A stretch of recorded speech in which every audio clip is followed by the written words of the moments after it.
ഈ വ്യക്തിയുടെ പേരെടുത്ത് പറഞ്ഞുകൊണ്ട് തന്നെ സംസാരിക്കുകയാണ്. കാരണം നമ്മൾ അധിക്ഷേപിക്കാനല്ല ഉദ്ദേശിക്കുന്ന ഒരു കാര്യം പറയാൻ സമ്മതിക്കണം. അല്ല നമ്മൾ നമ്മുടെ വിശദീകരണം പറഞ്ഞുകൂടാന്നാണ് പുള്ളി പറയുന്നത്. എന്ന് വെച്ചാൽ നമ്മുടെ സൈലന്റ് മൈൻഡിൽ കേൾക്കണം. അതായത് ഞാൻ ഈ പറയുന്നത് ശ്രദ്ധിച്ചാൽ എല്ലാ പ്രശ്നങ്ങളും നമുക്കിവിടെ ഒഴിവാക്കാം. അതായത് ഇപ്പോൾ ഈ പറയുന്ന ചന്ദ്രബാബുവും അല്ലെങ്കിൽ ഇപ്പോൾ ആശ്രമ അതോറിറ്റീസിലൊക്കെ സന്യാസിമാരെ ആരെങ്കിലും അല്ലെങ്കിൽ നമ്മുടെ അതോറിറ്റീസിനെ എന്തിനെങ്കിലും ഞാൻ ഒത്തിരി വിമർശിക്കുകയാണെങ്കിൽ നമ്മൾ നിഷ്പക്ഷമായിട്ട് കേൾക്കുകയാണെങ്കിൽ, അതായത് ഞാൻ എന്തൊക്കെ ആരൊക്കെ പറഞ്ഞിട്ട് ചെയ്യുന്നു, കള്ളത്തരം, കാപട്യം, ചതി, വഞ്ചന എന്നൊക്കെ പറഞ്ഞ് ഞാനിതിന് കൂട്ടു നിൽക്കുന്നു അല്ലെങ്കിൽ എന്നെ ആരെങ്കിലും നിയന്ത്രിക്കുന്നു എന്ന് പറഞ്ഞപ്പോൾ എൻ്റെ ഈ പാസ്റ്റിനെ പോയി ചികഞ്ഞെടുക്കാൻ, എൻ്റെ ശവത്തെ കുഴിച്ചെടുത്തോണ്ട് വരാൻ ഞാൻ നിർബന്ധിതനായി. ഞാൻ കളഞ്ഞ ശ്രീജിത്തിനെ അപ്പം ഞാനും പിന്നെ പോയി പരിശോധിച്ചപ്പോൾ ഉണ്ട് പുള്ളി എല്ലാത്തിനും പുള്ളിയുടെ ഭാഷ ഇതാണ്, ഗുരുരത്ന എൻ്റെ ഫേക്ക് ഐ ഡി. പുള്ളി, ഞാൻ സ്വാമി അപമാനിക്കല്ല, ആ പുള്ളിയുടെ വാചകം പറഞ്ഞാലേ വരും. എല്ലാത്തിലും പുള്ളി പറയും, എടാ നിന്നെ എനിക്ക് മനസ്സിലായടാ, ഇങ്ങനെയല്ലേടാ, മറ്റെല്ലാവരുടെ കുഴപ്പം പറഞ്ഞ് പരത്തിയാൽ അതിനൊരു ദോഷമുണ്ടെന്നാണ് ഗുരു പറഞ്ഞിരിക്കുന്നത്. അപ്പോൾ പിന്നെ ഈ നോട്ടീസ് അടിച്ചിറക്കുന്ന പോലെ വീഡിയോ അടിച്ചിറക്കി കഴിഞ്ഞാൽ എന്തുമാത്രം ദോഷമാണിതെല്ലാം. അപ്പോൾ ഈ അറിയാത്ത കാര്യങ്ങൾ എന്തിനിങ്ങനെ പറയാൻ നടക്കുന്നു? ഇപ്പോൾ നമ്മൾ നമ്മുടെ ജീവിതത്തിൻ്റെ കാര്യം നമ്മൾ ചോദിക്കുമ്പോൾ അതുപോലും പറഞ്ഞുകൂടെന്നാണ് നിങ്ങൾ പറയുന്നത്. നിങ്ങൾ പറയുന്ന കഥയാണ് സത്യം. അതാണ് നിങ്ങളുടെ ഒരു തീരുമാനം. അതായത് നിങ്ങൾ ഓരോ കാര്യങ്ങളെക്കുറിച്ച് ഇങ്ങനെ അയാൾ പറയുകയാണ്, ഞാനിപ്പോൾ ഒരു സ്ത്രീയുടെ ദുഃഖത്തിന് മുമ്പിൽ തിരിഞ്ഞു നിന്നു എന്ന് പറയുമ്പോൾ ഈ ലോകത്തുള്ള ഭർത്താവ് ഉപേക്ഷിച്ചിട്ട് പോയ എല്ലാവരുടെയും പിറകെ എന്തുകൊണ്ട് പോകാത്തതെന്ന് എന്തൊരു ബാലിശമായ ആർഗ്യുമെൻ്റ് ഒക്കെയാണ് പുള്ളി. എന്ന് വെച്ചാൽ ലോകത്തിൻ്റെ നാനാഭാഗത്തുനിന്നും വളരെ നല്ല ഹൈറ്റും നല്ല ഗുഡ് ലുക്കിങ്ങും കാണാനൊക്കെ നല്ല വെളുത്ത് സുന്ദരിമാരും സുന്ദരന്മാരുമായിട്ടുള്ള എത്ര ആൾക്കാരാണ് ആധ്യാത്മിക അന്വേഷണങ്ങളുമായിട്ട് അവിടെ വന്നിട്ട്. അതിനകത്ത് ഒരു വില്ലേജ് ഓഫീസർ, പഴയ ഒരു വില്ലേജ് ഓഫീസർ ഇവിടുത്തെ സന്യാസി അയാളുടെ പൈസ തട്ടിച്ചു എന്ന് പറഞ്ഞുകൊണ്ട് അയാൾ സംസാരിക്കുന്ന ഒരു വീഡിയോ അയാൾ തന്നെ ഇപ്പോൾ ഗുരുരത്ന സ്വാമിയുടെ ഒരു കേസിൽ ഒരു സ്നേഹ എന്നൊക്കെ പറഞ്ഞൊരു ചാറ്റിനെ കുറിച്ചൊക്കെ ഇയാൾ പറയുന്നുണ്ടായിരുന്നു. അപ്പോൾ ആ സമയത്ത് നിങ്ങൾ തന്നെ ഒരു സംഘടന ഉണ്ടാക്കിയപ്പോൾ ആ സംഘടനയിൽ നിങ്ങൾ എന്തെല്ലാം പ്രശ്നം ഉണ്ടാക്കി, നിങ്ങളെക്കുറിച്ച് അവരെന്തെല്ലാം ആരോപണങ്ങൾ ഉന്നയിക്കുന്നു, നിങ്ങൾ സാമ്പത്തിക തട്ടിപ്പ് നടത്തി, നിങ്ങൾ പല പ്രശ്നങ്ങളുണ്ടാക്കി, എന്തെല്ലാം ആരോപണങ്ങൾ നിങ്ങളുടെ സംഘടനയിലുള്ളവർ തന്നെ ആരോപിക്കും.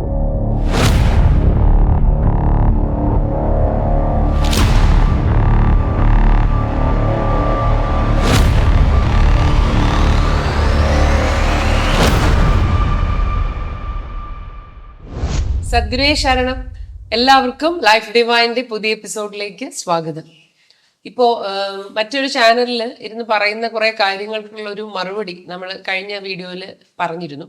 അപ്പോൾ വീണ്ടും പുള്ളി പറഞ്ഞു തന്നെ ഇങ്ങനെ പറഞ്ഞുകൊണ്ടിരിക്കുകയാണല്ലോ. അപ്പോൾ ഇപ്പോൾ വീണ്ടും കുറേ ആരോപണങ്ങളും കാര്യങ്ങളുമായിട്ട് വീണ്ടും പുള്ളി ഇങ്ങനെ പുതിയൊരു വീഡിയോ ഇട്ടിട്ടുണ്ട്. അപ്പോൾ അതിൽ പുള്ളി ഇപ്പോൾ പറഞ്ഞൊരു കാര്യം എന്ന് വെച്ചാൽ, നമ്മുടെ കഴിഞ്ഞ വീഡിയോയിൽ ശ്രീ ഇങ്ങനെ ഞാൻ എന്ന് പറഞ്ഞ് കുറെ കാര്യങ്ങൾ, സ്വന്തം കാര്യങ്ങൾ ഇങ്ങനെ പറഞ്ഞിട്ടുണ്ട്. അപ്പോൾ ഈ അഹന്ത എന്ന് പറയുന്നത് ഇല്ല, എന്ന് വേണ്ട എന്നൊക്കെ പറയുന്ന ആള് തന്നെ ഇങ്ങനെ സ്വയം ഒരു വലിയ രീതിയിലൊക്കെ സംസാരിക്കുന്നു. അപ്പൊ അതൊക്കെ ഇങ്ങനെ ശരിയാണോ എന്നൊക്കെ പറഞ്ഞു. പുള്ളി ഇപ്പോൾ ഒരു ആധ്യാത്മിക ലെവലിലേക്കൊക്കെ കുറച്ച് മാറിയിട്ടുണ്ട് കേട്ടോ. അപ്പോൾ പുള്ളി ആ രീതിയിലൊക്കെ കുറെ കാര്യങ്ങൾ പറഞ്ഞിരിക്കുന്നു. അപ്പോൾ ശ്രീ എന്താണ് അതിന് മറുപടി പറയാനുള്ളത്? ഇപ്പോൾ ഈ ചാനലിൽ ഇങ്ങനെ ഓരോ കാര്യങ്ങളൊക്കെ പറയുന്ന കേൾക്കുമ്പോൾ ആദ്യകാലത്തൊക്കെ എനിക്ക് ഭയങ്കര ദേഷ്യം വന്നിരുന്നു. കാരണം ഗുരുവിനെക്കുറിച്ചും പ്രസ്ഥാനത്തെക്കുറിച്ചും ഒക്കെ വളരെ മോശകരമായ ഭാഷയിലൊക്കെ സംസാരിക്കുന്ന കേൾക്കുമ്പോൾ സ്വാഭാവികമായിട്ടും നമുക്ക് വളരെ ദേഷ്യം വരും. അപ്പോൾ ഞാനും വളരെ ഒത്തിരി ദേഷ്യമായിട്ടും പരുഷമായിട്ടും ഒക്കെ സംസാരിച്ചു. പ്രത്യേകിച്ച് നമ്മുടെ പേരെടുത്ത് സംസാരിച്ചു തുടങ്ങിയപ്പോൾ ആദ്യകാലങ്ങളിൽ ഞാൻ ഇതിനൊരു വിശദീകരണങ്ങൾ മാത്രമേ കൊടുത്തിരുന്നുള്ളൂ. ഇവരുന്നയിക്കുന്ന കാര്യങ്ങൾക്കൊരു വിശദീകരണങ്ങൾ മാത്രമേ, ആധ്യാത്മികമായ വിശദീകരണങ്ങൾ മാത്രമേ കൊടുത്തിരുന്നുള്ളൂ. എന്നാൽ നമ്മുടെ പേരൊക്കെ എടുത്ത് പരിഹസിച്ചു തുടങ്ങിയപ്പോഴാണ് ഞാനും സ്വല്പം പരുഷമായിട്ടൊക്കെ സംസാരിച്ചു. പക്ഷേ ഇത് മുന്നോട്ട് ഈ കാര്യങ്ങൾ ഇവരെക്കുറിച്ച് ശ്രദ്ധിച്ച് തുടങ്ങിയപ്പോഴാണ് എനിക്ക് മനസ്സിലായത് ഇത് ഈ ആധ്യാത്മിക വിഷയങ്ങളെക്കുറിച്ചുള്ളൊരു അണ്ടർസ്റ്റാൻഡിങ്ങിൻ്റെ കുറവാണ്. അല്ലാതെ ഇത് മനഃപൂർവ്വം അവർ സംസാരിക്കുന്നതല്ല, അവരുടെ ഒരു അണ്ടർസ്റ്റാൻഡിങ്ങിൻ്റെ കുറവ് കൊണ്ടാണ്. അപ്പോൾ ഈ അണ്ടർസ്റ്റാൻഡിങ്ങിൻ്റെ കുറവ് ആണ്. ഇപ്പോൾ ഇതിനെക്കുറിച്ച് അറിവില്ല എന്ന് പറയുമ്പോൾ ആരും വിഷമിക്കാനോ അല്ലെങ്കിൽ പരിഹസിക്കാനോ അല്ല. അറിവില്ലാത്തതൊരു കുറവല്ല, അത് ആർക്ക് വേണോ കുറച്ച് കാര്യങ്ങൾ മനസ്സിലാക്കി കഴിയുമ്പോൾ അറിവായി കഴിഞ്ഞു. അറിവില്ലാത്തത് അല്ലെങ്കിൽ അജ്ഞാനം എന്ന് പറയുന്ന മനുഷ്യൻ്റെ ഒരു അവസ്ഥയാണ്, പൊതുവായിട്ടുള്ളൊരു അവസ്ഥയാണ്. അപ്പോൾ ഗുരുസംസർഗത്താൽ അല്ലെങ്കിൽ ജ്ഞാന സ്വഭാവത്തിലുള്ള ആധ്യാത്മികമായിട്ടുള്ള അന്വേഷണങ്ങളാൽ ഒക്കെയാണ് ഒരു വ്യക്തി ജ്ഞാനിയായി മാറുന്നത്. അപ്പോൾ സ്വാഭാവികമായ തലത്തിൽ എല്ലാവരും അജ്ഞാനത്തിൽ തന്നെയാണ്. അപ്പോൾ അജ്ഞാനമായിട്ടുള്ളൊരു അവസ്ഥയിൽ ഉണ്ടാകുന്ന സംശയങ്ങളാണ് ഇവരൊക്കെ കൊണ്ട് ഇങ്ങനെ സംസാരിപ്പിക്കുന്നത്.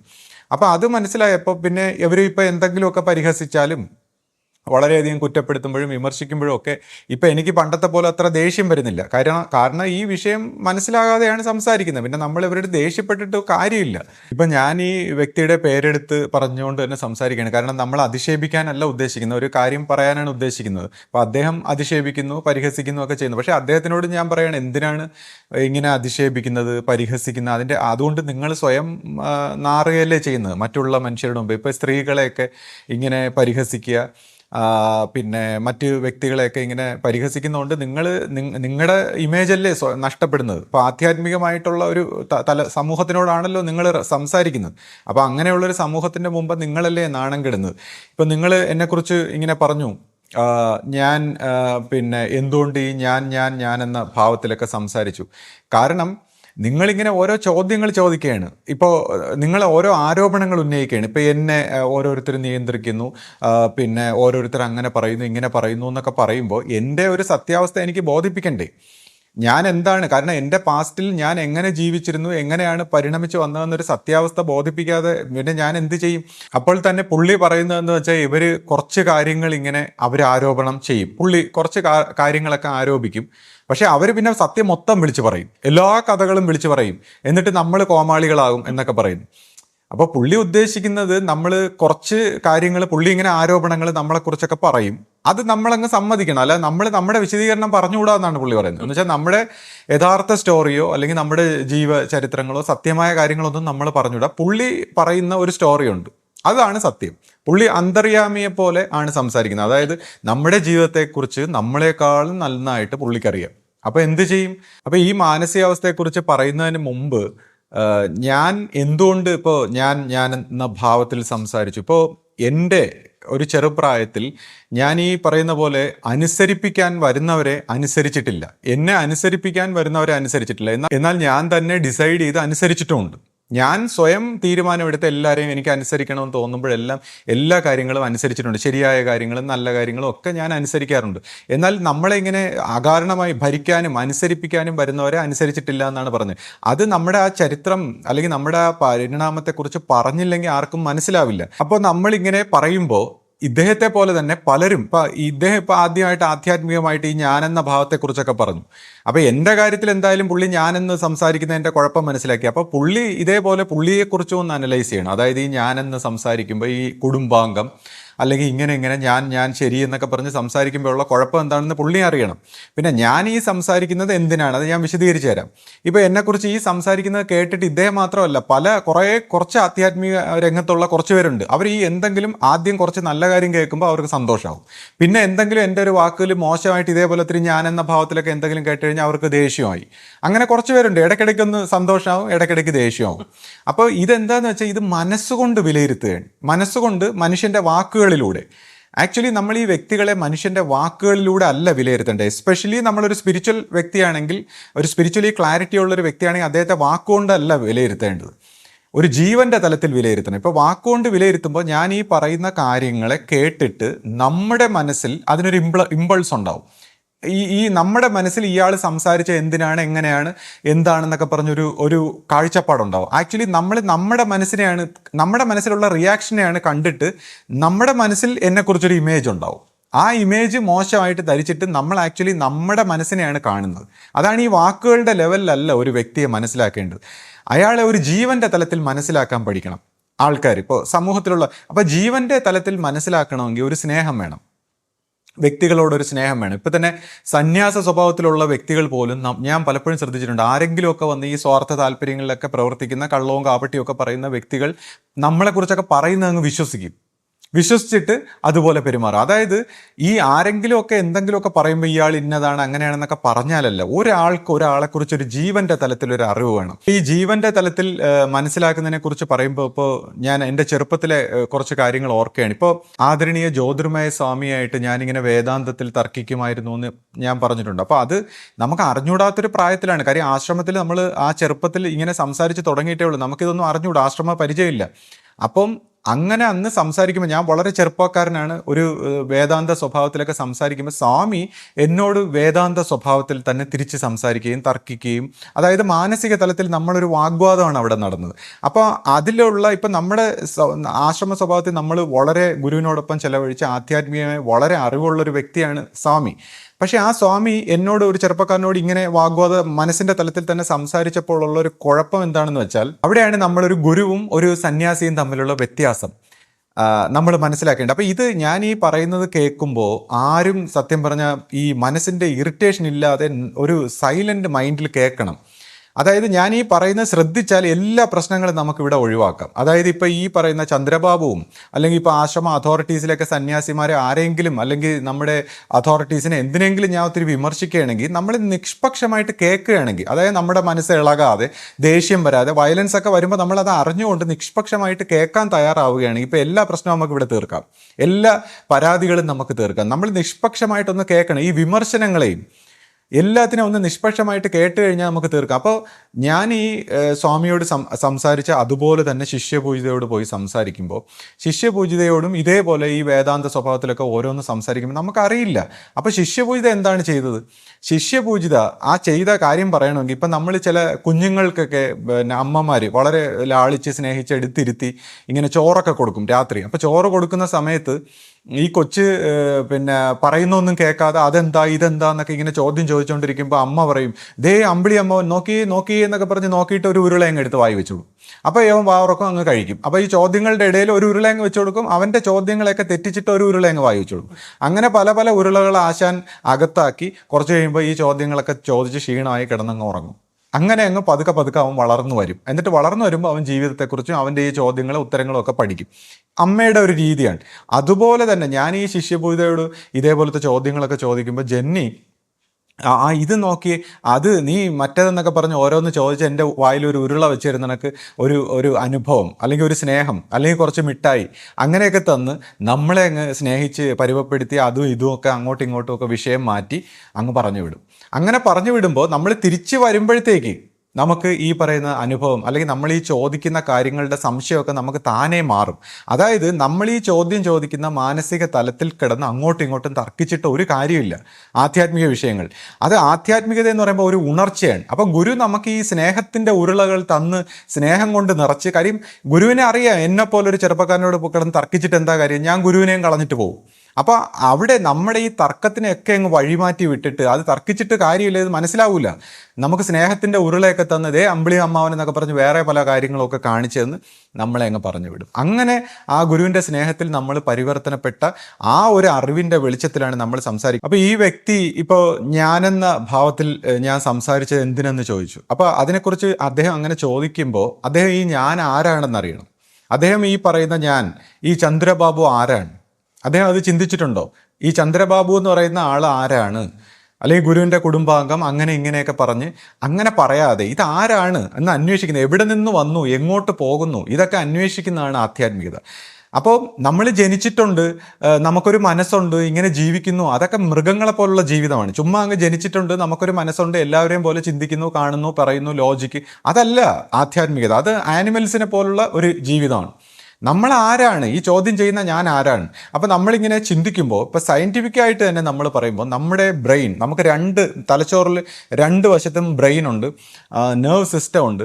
അപ്പോൾ സയൻറ്റിഫിക്കലായിട്ട് തന്നെ പറയുന്ന ഈ രണ്ട് ബ്രെയിനും രണ്ട് കോൺഷ്യസ്നെസ്സാണ്, രണ്ട് എൻറ്റയർലി ഡിഫറെൻ്റ് ആയിട്ടുള്ള രീതിയിൽ കോൺഷ്യസ് എന്ന് വെച്ചാൽ നമ്മുടെ ഉള്ളിൽ രണ്ട് വ്യക്തിത്വങ്ങളാണ്, രണ്ട് രീതിയിലുള്ള വ്യക്തിത്വങ്ങളാണ്. ഈ രണ്ട് രീതിയിലുള്ള വ്യക്തിത്വങ്ങളെ മധ്യത്ത് ഒരു നെർവ് സിസ്റ്റം കൊണ്ട് കണക്ട് ചെയ്ത് ഒരു അഹന്താ സ്വരൂപം, അതായത് ഈ രണ്ട് രീതിയിൽ മനസ്സിങ്ങനെ ഷട്ടിൽ ചെയ്യുമ്പോൾ, നമ്മുടെ മനസ്സ് എല്ലാ തരത്തിലും രണ്ട് രീതിയിൽ ഇങ്ങനെ ഷട്ടിൽ ചെയ്യുമ്പോൾ ഇതിനെ രണ്ടിനെയും കൂടെ ബാലൻസ് ചെയ്തുകൊണ്ട്, അതായത് നന്മയും തിന്മയും ചീത്തയും സ്തുതിയും നിന്ദയും ഇങ്ങനെയൊക്കെ ഉള്ള എല്ലാ ആർട്ടും ബുദ്ധിയും ഇങ്ങനെ എല്ലാത്തിൻ്റെയും ദ്വന്ദ്വ ചിന്തകളാൽ ഇങ്ങനെ മതിച്ചുകൊണ്ട് കഷ്ടപ്പെട്ടിരിക്കുന്ന ഒരു മനുഷ്യൻ, അയാൾ ഇതിനെ ബാലൻസ് ചെയ്ത് കൊണ്ടുവരുന്ന ഒരു അഹന്തയും എല്ലാമായിട്ട് ഇങ്ങനെ പരിണമിച്ച് ഇത് ഞാനാണ്, ഇതെല്ലാം ഞാനാണെന്ന് പറഞ്ഞ് ചിന്തിച്ച് ജീവിക്കുകയാണ്. അപ്പോൾ ഈ നമ്മുടെ ബ്രെയിൻ കണ്ണുകളിലൂടെ കാണുന്ന ഇതെല്ലാം ഇൻഫർമേഷൻസിനെ ദ്യോതിപ്പിച്ച് തരുന്നതാണ് നമുക്ക് ഈ പറയുന്ന ജീവിതാനുഭവം. അപ്പോൾ ഈ കാണുന്ന ഞാൻ ആരാണ് എന്ന് അന്വേഷിക്കുകയാണ്.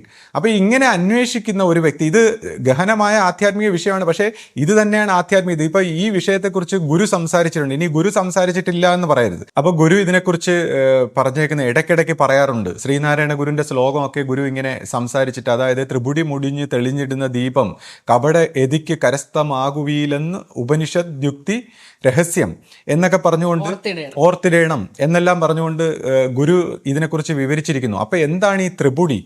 അപ്പോൾ നമ്മൾ കാണുന്നവൻ ദൃഷ്ടാവ്, ഇനി കാണുന്നത് ദൃശ്യം, ഈ ദർശനം എന്നിങ്ങനെ മൂന്നായിട്ടുള്ള ത്രിപുടി. അങ്ങനെ എല്ലാ കാര്യത്തിലും നമ്മുടെ ഈ ബ്രെയിൻ ആക്ടിവിറ്റി ത്രിപുടി കൊണ്ടാണ്.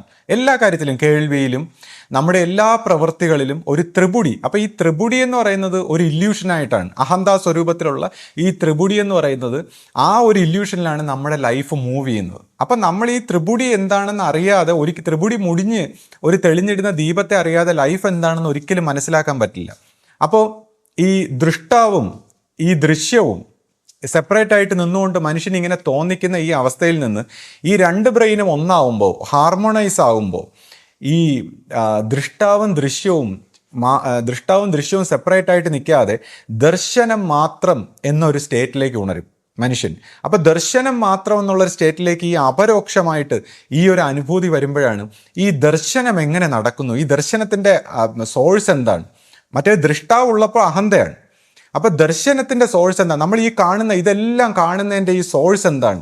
അതിൻ്റെ കാരണം എന്താണ്? അതെങ്ങനെ ഏകത്വമായിട്ടിരിക്കുന്നു? ആ ഏകത്വമായിട്ടിരിക്കുന്ന ആ സത്യത്തിലേക്ക് എങ്ങനെ ഗുരുവും ശിഷ്യനും കൂടെ ഒന്നാവുന്നു? ഗുരുവിൻ്റെ ബോധവും ശിഷ്യൻ്റെ ബോധവും. കാര്യം ദൃഷ്ടാവില്ലാതാകുമ്പോൾ, ദൃഷ്ടാവാണ് നമ്മളെല്ലാം, ഞാനെന്ന ഭാവത്തിൽ ഞാനുണ്ട്, ഇതെല്ലാം കാണുന്നതും കേൾക്കുന്നതും എല്ലാം ഞാനെന്നുള്ളൊരു അഹന്തയിലാണ് പോകുന്നത്. പക്ഷേ ഈ അഹന്ത അങ്ങ് മാറുമ്പോൾ, ഈ ദർശനം എന്ന് പറയുന്ന മാത്രം ഒരു പ്രോസസ്സ് ആകുമ്പോൾ, ദൃഷ്ടാവില്ലാതെ പിന്നെ ഇതെല്ലാം എവിടെ നിന്ന് നടക്കുന്നു? അപ്പോൾ സാധാരണഗതിയിൽ ഒരു പ്രത്യേക രീതി ഇത് വിശദീകരിക്കേണ്ടതുണ്ട്. എന്നാൽ ഗുരുശിഷ്യ ബന്ധത്തിൽ വരുമ്പോൾ ഗുരുവാണ് ഇതിൻ്റെ എല്ലാം കാരണം. അങ്ങനെ ശിഷ്യനും ഗുരുവും കൂടെ ഈ ബോധതലത്തിൽ ഒന്നാവുന്നത് എങ്ങനെ? അപ്പോൾ ഇത്തരം കാര്യങ്ങളെക്കുറിച്ച് ഈ ഭക്തന് ഗുരുവിൽ വരും പരമൈക്യം, അല്ലെങ്കിൽ ആത്മനിവേദിതം എന്നൊക്കെ പറയുന്ന സ്റ്റേറ്റിൽ ഒരു ഗുരുവും ശിഷ്യനും തമ്മിൽ എങ്ങനെ ഒന്നാവുന്നു, ഈ വിഷയങ്ങളെക്കുറിച്ച് മനസ്സിലാക്കാത്ത തലത്തിലുള്ള വർത്തമാനങ്ങളാണ് ഇവർ സംസാരിക്കുന്നത്. അപ്പോൾ അതുകൊണ്ടാണ് ഇവർക്ക് എങ്ങനെ ഗുരുവും ശിഷ്യനും ഒന്നാവും, ഈ ഒന്നായിട്ട് എങ്ങനെ ഇവർ വിചാരിക്കുന്ന പ്രേത സ്വഭാവത്തിലാണ്. പ്രേതമൊക്കെ ഈ പറയുന്നതൊക്കെ മനസ്സിൻ്റെ ത്രിപുടിയുടെ തലത്തിൽ, അല്ലെങ്കിൽ ത്രിപുടിയുടെ താഴെയുള്ള സ്ഥലത്തിലാണ് ഈ പറയുന്ന പ്രേത സ്വഭാവത്തിലുള്ള ഇൻഡിവിജ്വൽ വ്യക്തിത്വങ്ങളുള്ളത്. ഈ ഇൻഡിവിജ്വാലിറ്റിയെ കടന്നു കഴിയുമ്പോൾ എന്താണ് അവസ്ഥ? അങ്ങനെയാണ് ആധ്യാത്മിക തലത്തിൽ മുന്നേറുന്നത്. അപ്പോൾ അതുമായിട്ട് അങ്ങനത്തെ ഈ ത്രിപുടി മുടിഞ്ഞ ഒരു ദൃഷ്ടാവ് മാത്രമായിട്ടുള്ള ഒരു സ്റ്റേറ്റിലേക്ക് ഒരാൾ ഉണർന്ന് അയാൾക്കൊരു സത്യം മനസ്സിലായാൽ, ആ സത്യം മനസ്സിലായ വ്യക്തി പിന്നെ സംസാരിച്ചാലും പ്രവർത്തിച്ചാലും, ഇപ്പോൾ ഞാൻ പറഞ്ഞു എൻ്റെ ചെറുപ്പത്തിൽ എനിക്ക് ഈ പറയുന്ന ഓരോ കാര്യങ്ങളും നമ്മുടെ കഴിവുകളായിട്ട് മറ്റുള്ളവർ പറയുമ്പോൾ നമുക്കത് നമ്മുടെ കഴിവായിട്ട് തോന്നിയിരുന്നില്ല. കാരണം നമുക്കൊരു അന്ന് ഒട്ടും കോൺഫിഡൻസ് ഇല്ലായിരുന്നു. കാര്യം ഇതൊക്കെ എങ്ങനെ സംഭവിക്കുന്നു, ഇതെൻ്റെ ഒരു കഴിവായിട്ട് ഒന്നിനെയും കാണാൻ കഴിഞ്ഞിരുന്നില്ല. എന്നാൽ ആധ്യാത്മികമായ ഒരു തലത്തിൽ വന്നപ്പോൾ നമുക്ക് ഈ ദൃഷ്ടാവും ദൃശ്യവും ഇതെല്ലാം മാറി ഇങ്ങനെ ഒരു കാഴ്ച ലഭിച്ചപ്പോഴാണ് ആദ്യമായിട്ട് കോൺഫിഡൻസ് വന്നത്. കാരണം ഇതിൻ്റെ എല്ലാം പിറകിൽ ദൈവമാണ്. നമ്മുടെ ഈ എല്ലാ കഴിവിൻ്റെയും നമ്മൾ ഈ ഞാനെന്ന് വിചാരിച്ച് ചെയ്യുന്ന എല്ലാ പ്രവൃത്തിയുടെയും പിന്നിൽ യഥാർത്ഥത്തിൽ തൻ്റെ ഗുരുസ്വരൂപമായിട്ടിരിക്കുന്ന ദൈവമാണ് ഇതിൻ്റെ എല്ലാം സോഴ്സ് എന്ന് മനസ്സിലാകുന്നതോടുകൂടി നമുക്ക് ആത്മവിശ്വാസമായി. പിന്നീട് അങ്ങനെ ഒരു വ്യക്തി ഞാൻ എന്നൊക്കെ പറഞ്ഞാലും അയാളെ സംബന്ധിച്ച് ഈ ഞാനില്ല എന്ന് പറയുന്നൊരു അവസ്ഥ അയാൾ കണ്ടിട്ടുണ്ട്. അപ്പോൾ അയാൾ ഞാൻ എത്രമാത്രം ദുഃഖമാണ്, ഈ ഞാനെന്ന് പറയുന്ന അസ്തിത്വം തന്നെ, അല്ലെങ്കിൽ ഞാനെന്ന് പറയുന്നതാണ് നമ്മളെ സെപ്പറേറ്റ് ആക്കുന്നത്, ഈ യൂണിവേഴ്സൽ ഒരു തലത്തിൽ നിന്ന് സെപ്പറേറ്റ് ആക്കുന്നത്. അപ്പം ഞാനെന്ന് പറയുന്നത് തന്നെ എത്രമാത്രം പറയുന്നതല്ല, അത് ആ അനുഭവത്തിൽ നിൽക്കുന്ന എത്രമാത്രം ദുഃഖമാണ് എന്നൊരാൾ മനസ്സിലാക്കി കഴിഞ്ഞാൽ ഈ ഞാൻ ഇല്ലാതാകാനാണ് അയാൾ ശ്രമിക്കുന്നത്. അയാൾ പിന്നെ ഈ ഞാനെന്ന് പറഞ്ഞ് സംസാരിച്ചാലും ആ സംസാരിച്ച അടുത്ത നിമിഷം ഈ ഞാനെന്ന് മോചിക്കപ്പെട്ട് അയാളുടെ ദൃഷ്ടാവ് എന്നുള്ള ഭാവം മാറി ദർശനം എന്ന് പറയുന്ന മാത്രമായിട്ടുള്ള പ്രോസസ്സിൽ നിലയുറപ്പിക്കാനാണ്, അല്ലെങ്കിൽ ജീവിക്കാനാണ് അയാൾ ആഗ്രഹിക്കുന്നത്. ദൃഷ്ടാവില്ല, ദർശനം എന്ന് പറയുന്ന പ്രോസസ്സ് മാത്രമായിട്ടുള്ള രീതിയിൽ സ്വതന്ത്രമായിരിക്കാൻ, അയാളെ അവബോധത്തിനെ എപ്പോഴും സ്വതന്ത്രമാക്കിയിരിക്കാനാണ് അയാൾ ആഗ്രഹിക്കുന്നത്. അങ്ങനെയുള്ള ഒരു വ്യക്തി എത്ര ഞാനെന്നോ എന്തെന്ന് സംസാരിച്ചാലും അയാളിന് ഈ ഞാനും മറ്റുള്ളവരെ പോലെയുള്ളൂ. അയാളെ സംബന്ധിച്ച് ഇതിനെക്കുറിച്ച് പറയുന്നത് എങ്ങനെയാണ്? ഉപനിഷത്തിൽ 2 പക്ഷികൾ, ഒരു പക്ഷി ജീവിതത്തിലെ എല്ലാ കാര്യങ്ങളും ഞാനെന്നും പറഞ്ഞ് ചെയ്യുന്നു, ഒരു പക്ഷി സാക്ഷിയായിട്ടിരിക്കുന്നു. അപ്പോൾ ഈ സാക്ഷിയായിട്ടിരിക്കുന്ന ഈ പക്ഷിയെ പോലെ ജീവിക്കാനാണ് ജീവിതം കൊണ്ടുപോവുക. അതാണ് ആധ്യാത്മിക രഹസ്യം. അപ്പോൾ ഈ സാക്ഷിയെ പോലെ പോകുമ്പോൾ പോലും ഒരു സാക്ഷിയുണ്ട്. പക്ഷെ സാക്ഷിക്കും ഉപരിയായ ഒരു തലത്തിലേക്ക് വരുമ്പോൾ സാക്ഷി പോലും ഇല്ലാതെ ഈ അവയർനെസ്, ഈ ശുദ്ധബോധം മാത്രം, ബുദ്ധ മതത്തിലൊക്കെ പറഞ്ഞേക്കുന്ന അനാട്ട എന്നൊക്കെ പറയുന്ന ഒരു തലത്തിലേക്ക് വന്ന് ദൈവികതയിലേക്ക്, ജീവൻ്റെ ഒരു പരിണാമത്തിലേക്കൊക്കെ പോകുന്ന ഒരു തലത്തിലാണ് നമ്മൾ ഈ സംസാരിക്കുന്നത്. അപ്പോൾ അവിടെ വന്നിട്ട് നമ്മൾ ഈ ഞാനെന്നോ ഇപ്പം ഞാൻ എന്നെക്കുറിച്ചുള്ള എന്ത് പാസ്റ്റ് എന്ത് കാര്യങ്ങളൊക്കെ പറഞ്ഞാലും അടുത്ത നിമിഷം എനിക്കത് കളഞ്ഞ് ഗംഗാ തീർത്ഥത്തിൽ ഓരോ നിമിഷവും പിന്നെ എനിക്ക് എന്നെക്കുറിച്ച് ഞാനെന്ന് പറഞ്ഞ് അശുദ്ധമായി കഴിഞ്ഞാൽ, ഞാനെന്ന് പറയുന്ന അശുദ്ധമാണ്. പാസ്റ്റ് എൻ്റെ പാസ്റ്റ് ജഡത്വത്തെ ഞാൻ ഏറ്റുപിടിക്കുകയാണ്. എൻ്റെ പാസ്റ്റായ മരിച്ചു കഴിഞ്ഞാൽ ഇന്നലകളെല്ലാം മരിച്ചു. ആ ജഡത്തെ മൊത്തം ഞാൻ ചുമന്നു കഴിഞ്ഞാൽ ഞാനെന്ന് പറഞ്ഞാൽ പിന്നെ ഞാൻ പോയി ഗംഗാതീർത്ഥത്തിൽ കുളിക്കണം എൻ്റെ അവയർനെസ്സിനെ ശുദ്ധമാക്കാൻ. ഗുരുവിൻ്റെ അവബോധമാകുന്ന ഗംഗാതീർത്ഥത്തിൽ കുളിച്ചാലേ ശുദ്ധമാകാൻ പറ്റും. അപ്പോൾ അതുകൊണ്ട് ഞാൻ ഈ പറയുന്ന ഞാനിനെ കുറിച്ച് പറഞ്ഞത് നിങ്ങൾ കാരണമാണ്. കാരണം നിങ്ങൾ എന്നെ നിർബന്ധിച്ചു. ഞാൻ എന്തൊക്കെ ആരൊക്കെ പറഞ്ഞിട്ട് ചെയ്യുന്നു, കള്ളത്തരം, കാപട്യം, ചതി, വഞ്ചന എന്നൊക്കെ പറഞ്ഞ് ഞാനിതിന് കൂട്ടു നിൽക്കുന്നു, അല്ലെങ്കിൽ എന്നെ ആരെങ്കിലും നിയന്ത്രിക്കുന്നു എന്ന് പറഞ്ഞപ്പോൾ എൻ്റെ ഈ പാസ്റ്റിനെ പോയി ചികഞ്ഞെടുക്കാൻ, എൻ്റെ ശവത്തെ കുഴിച്ചെടുത്തോണ്ട് വരാൻ ഞാൻ നിർബന്ധിതനായി. ഞാൻ കളഞ്ഞ ശ്രീജിത്തിനെ കുഴിച്ചെടുത്തോണ്ട് വരാൻ ഞാൻ നിർബന്ധിതനായി. എന്നിട്ട് ഈ ശ്രീജിത്ത് ഇങ്ങനെയൊക്കെയാണ് വളർന്നു വന്നത്. അപ്പോൾ ഇങ്ങനെയുള്ള ഈ ശ്രീജിത്ത് നിങ്ങൾ ഈ പറയുന്ന പോലത്തെ ഒരു വ്യക്തിത്വം അല്ല എന്ന് പറയാൻ ഞാൻ നിർബന്ധിതനായി. ഇനി നിങ്ങൾ പറഞ്ഞു ഞാൻ ആ വീഡിയോ എടുത്തത് ഇവിടെ ഗുരുരത്നസ്വാമി പറഞ്ഞിട്ടാണ്, ആ ഒരു സുഹൃത്ത് പറഞ്ഞു എന്നാണ് ഞാൻ പറഞ്ഞത്. അപ്പോൾ നിങ്ങൾ പറയുന്നു ഗുരുരത്നസ്വാമി പറഞ്ഞിട്ടാണ്. കണ്ടില്ലേ, നിങ്ങൾ എല്ലാ കാര്യത്തിലും തെറ്റായ നിഗമനങ്ങളാണ് നടത്തുന്നത്. ഇപ്പം എന്നെ സംബന്ധിച്ച് ഇത് പേര് പറയരുതെന്നാണ് അദ്ദേഹം ആവശ്യപ്പെട്ടത്. എന്നാലും ഞാൻ പറയണേ, എനിക്ക് നിങ്ങളുടെ വീഡിയോ അയച്ചു തന്നത് മനോജ് കുമാർ പീതാംബര സാറാണ്. അദ്ദേഹം എന്നോട് ഈ വീഡിയോ അയച്ചു തന്നിട്ട് ഇതിനെക്കുറിച്ച് സംസാരിക്കാൻ പറഞ്ഞതൊക്കെ അദ്ദേഹമാണ്. അപ്പോൾ നിങ്ങൾ പറഞ്ഞു ഗുരുരത്നസ്വാമിയാണെന്ന്. അപ്പോൾ ഞാൻ നിങ്ങളുടെ വീഡിയോ കാണാതിരിക്കുകയായിരുന്നു. അപ്പോൾ അതിനകത്ത് നിങ്ങൾ എന്നോടാണ് സംബോധന ചെയ്യുന്നതെന്നൊക്കെ പറഞ്ഞപ്പോഴാണ് ഞാൻ വിചാരിച്ചത് എന്നാൽ ശരി, എന്നോടാണ് എല്ലാം സംബോധന ചെയ്യുന്നതെങ്കിൽ ഞാൻ തന്നെ മറുപടി പറയാം. കാരണം എനിക്കിപ്പോൾ മറുപടി പറയാൻ ഒരു വിഷമമില്ല. ഇപ്പോൾ എപ്പോഴും നിങ്ങൾ അടിക്കടി പറയുന്ന മറ്റ് സ്ഥിരമായിട്ട് പറയുന്ന കാര്യങ്ങൾ ഒഴിച്ച് പുതിയ വല്ല കാര്യങ്ങളുണ്ടെങ്കിൽ നമുക്ക് മറുപടി പറയുന്നതുകൊണ്ട് കുഴപ്പമൊന്നുമില്ല. പക്ഷേ ഇത് എൻ്റെ മാത്രം മറുപടിയാണ്, എനിക്ക് മറ്റാരുമായിട്ടും ഒരു കണക്ഷനും ഇല്ല. അപ്പോൾ നിങ്ങൾ സ്വാമിയുടെ പേര് പറഞ്ഞു.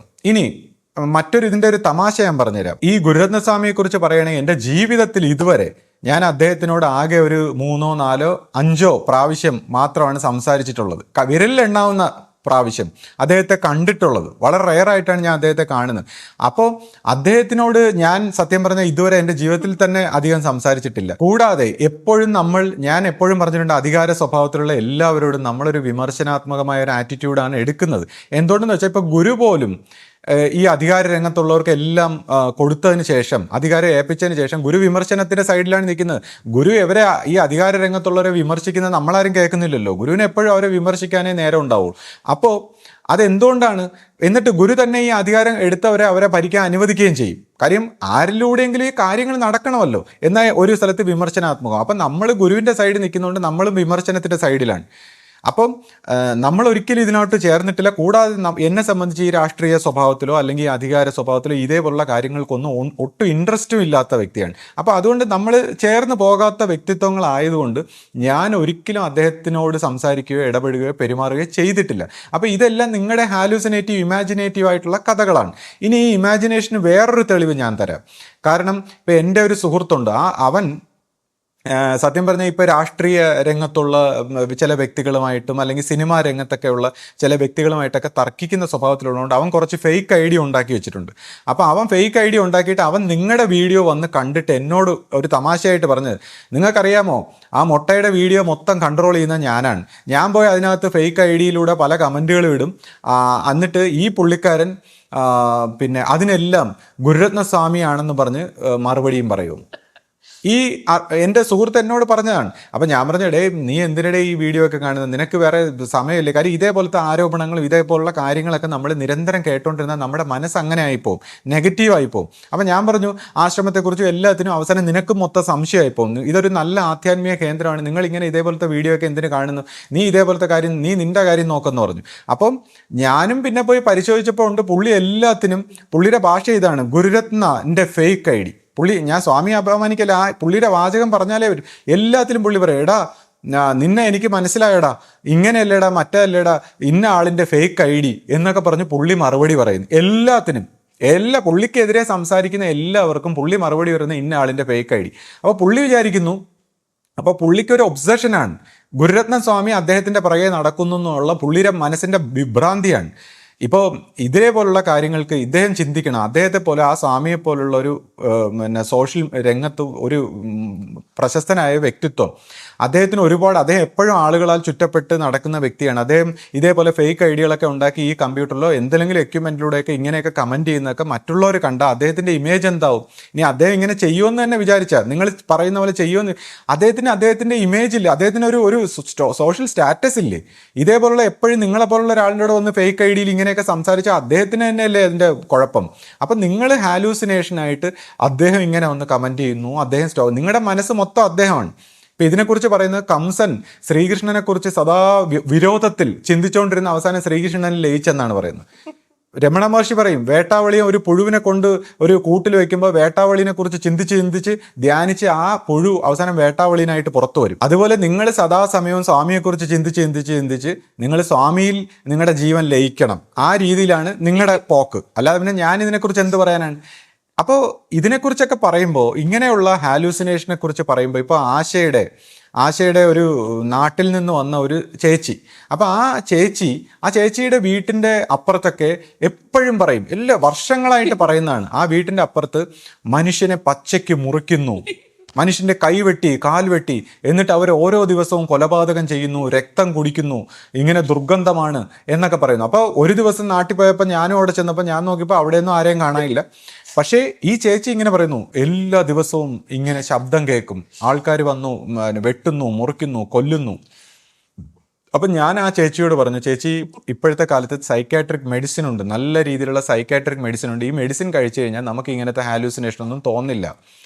അപ്പം ആ ചേച്ചി അത് കേൾക്കൂല. ആ ചേച്ചി കഴിക്കുന്ന മാനസികമായിട്ടുള്ള എന്തെങ്കിലും മരുന്ന് കഴിക്കുന്നതൊക്കെ എന്തോ കുറവാണ്. മാനസിക രോഗവും ശാരീരിക രോഗങ്ങളും എല്ലാം ആർക്കും മരുന്ന് കഴിക്കാം. ചെറിയൊരു നെർവസിൻ്റെ ഒരു ചെറിയ ചേഞ്ച് വന്നാൽ മതി. ഇപ്പം നമ്മൾ തന്നെ ഈ കാണുന്ന ഇൻഫർമേഷൻ നമ്മുടെ ബ്രെയിൻ നമുക്ക് ദ്യോതിപ്പിക്കുന്നതാണ്.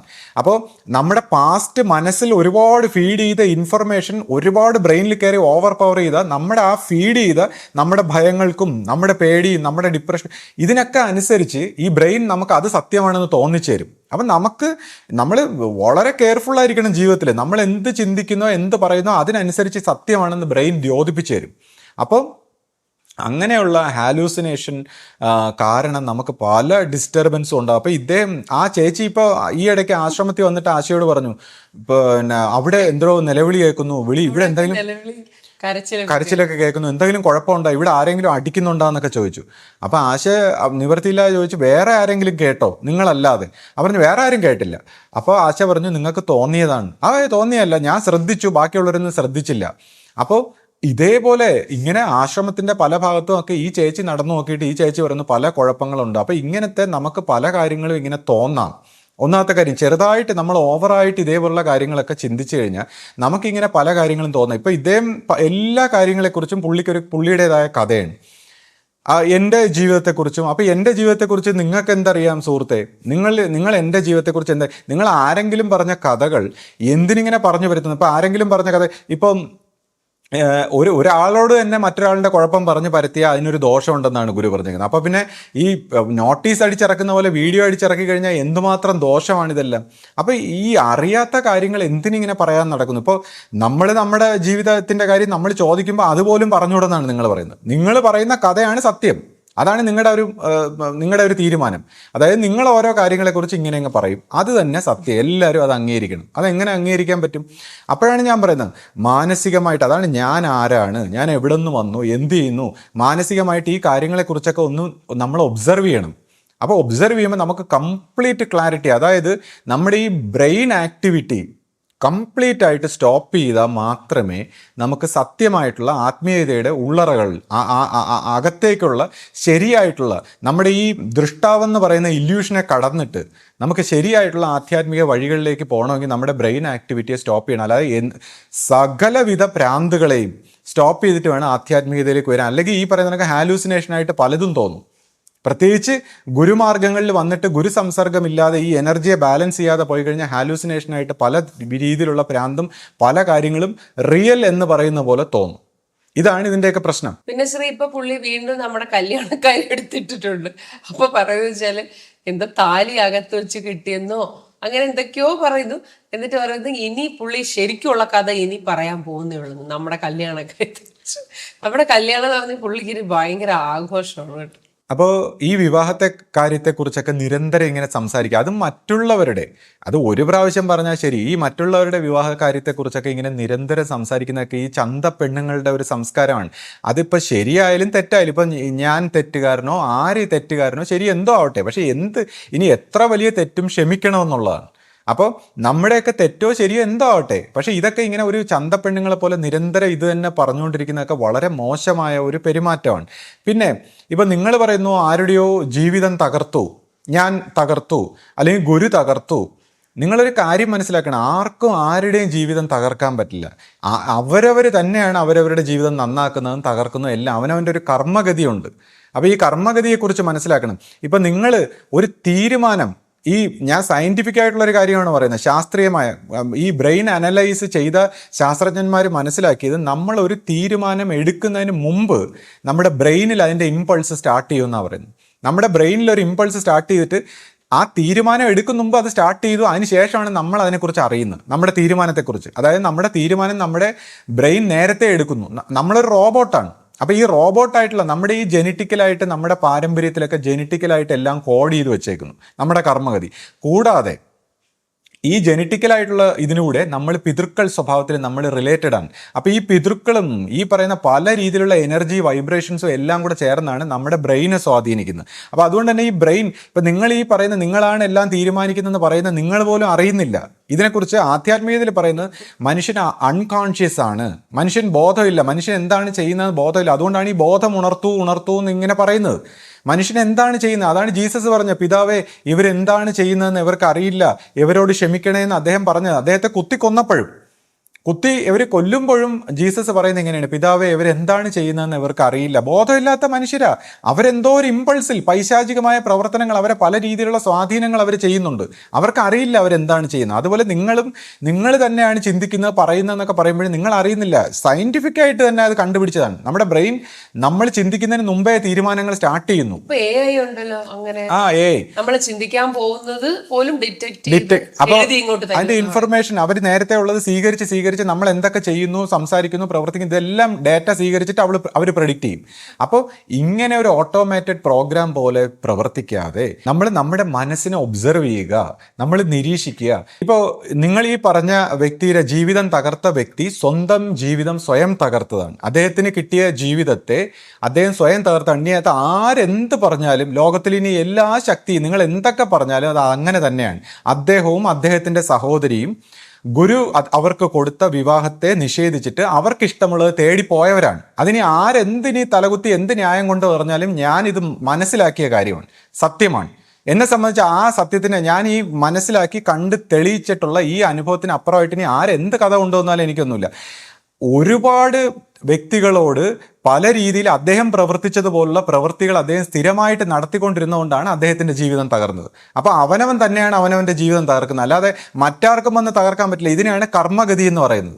അപ്പോൾ ഇത് ചുമ്മാ ആരെങ്കിലും എന്തെങ്കിലും പറയുന്നത്, ഇപ്പോൾ ഒരു കോടതി പോലും രണ്ടുപേരുടെ വശവും കേട്ടിട്ട് മാത്രമേ ജഡ്ജി തീരുമാനം എടുക്കൂ.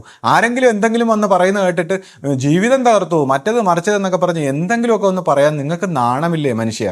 അതുപോലെ തന്നെ അയാൾ പറയുകയാണ്, ഞാനിപ്പോൾ ഒരു സ്ത്രീയുടെ ദുഃഖത്തിന് മുമ്പിൽ തിരിഞ്ഞു നിന്നു എന്ന് പറയുമ്പോൾ ഈ ലോകത്തുള്ള ഭർത്താവ് ഉപേക്ഷിച്ചിട്ട് പോയ എല്ലാവരുടെയും പിറകെ എന്തുകൊണ്ട് പോകാത്തതെന്ന്.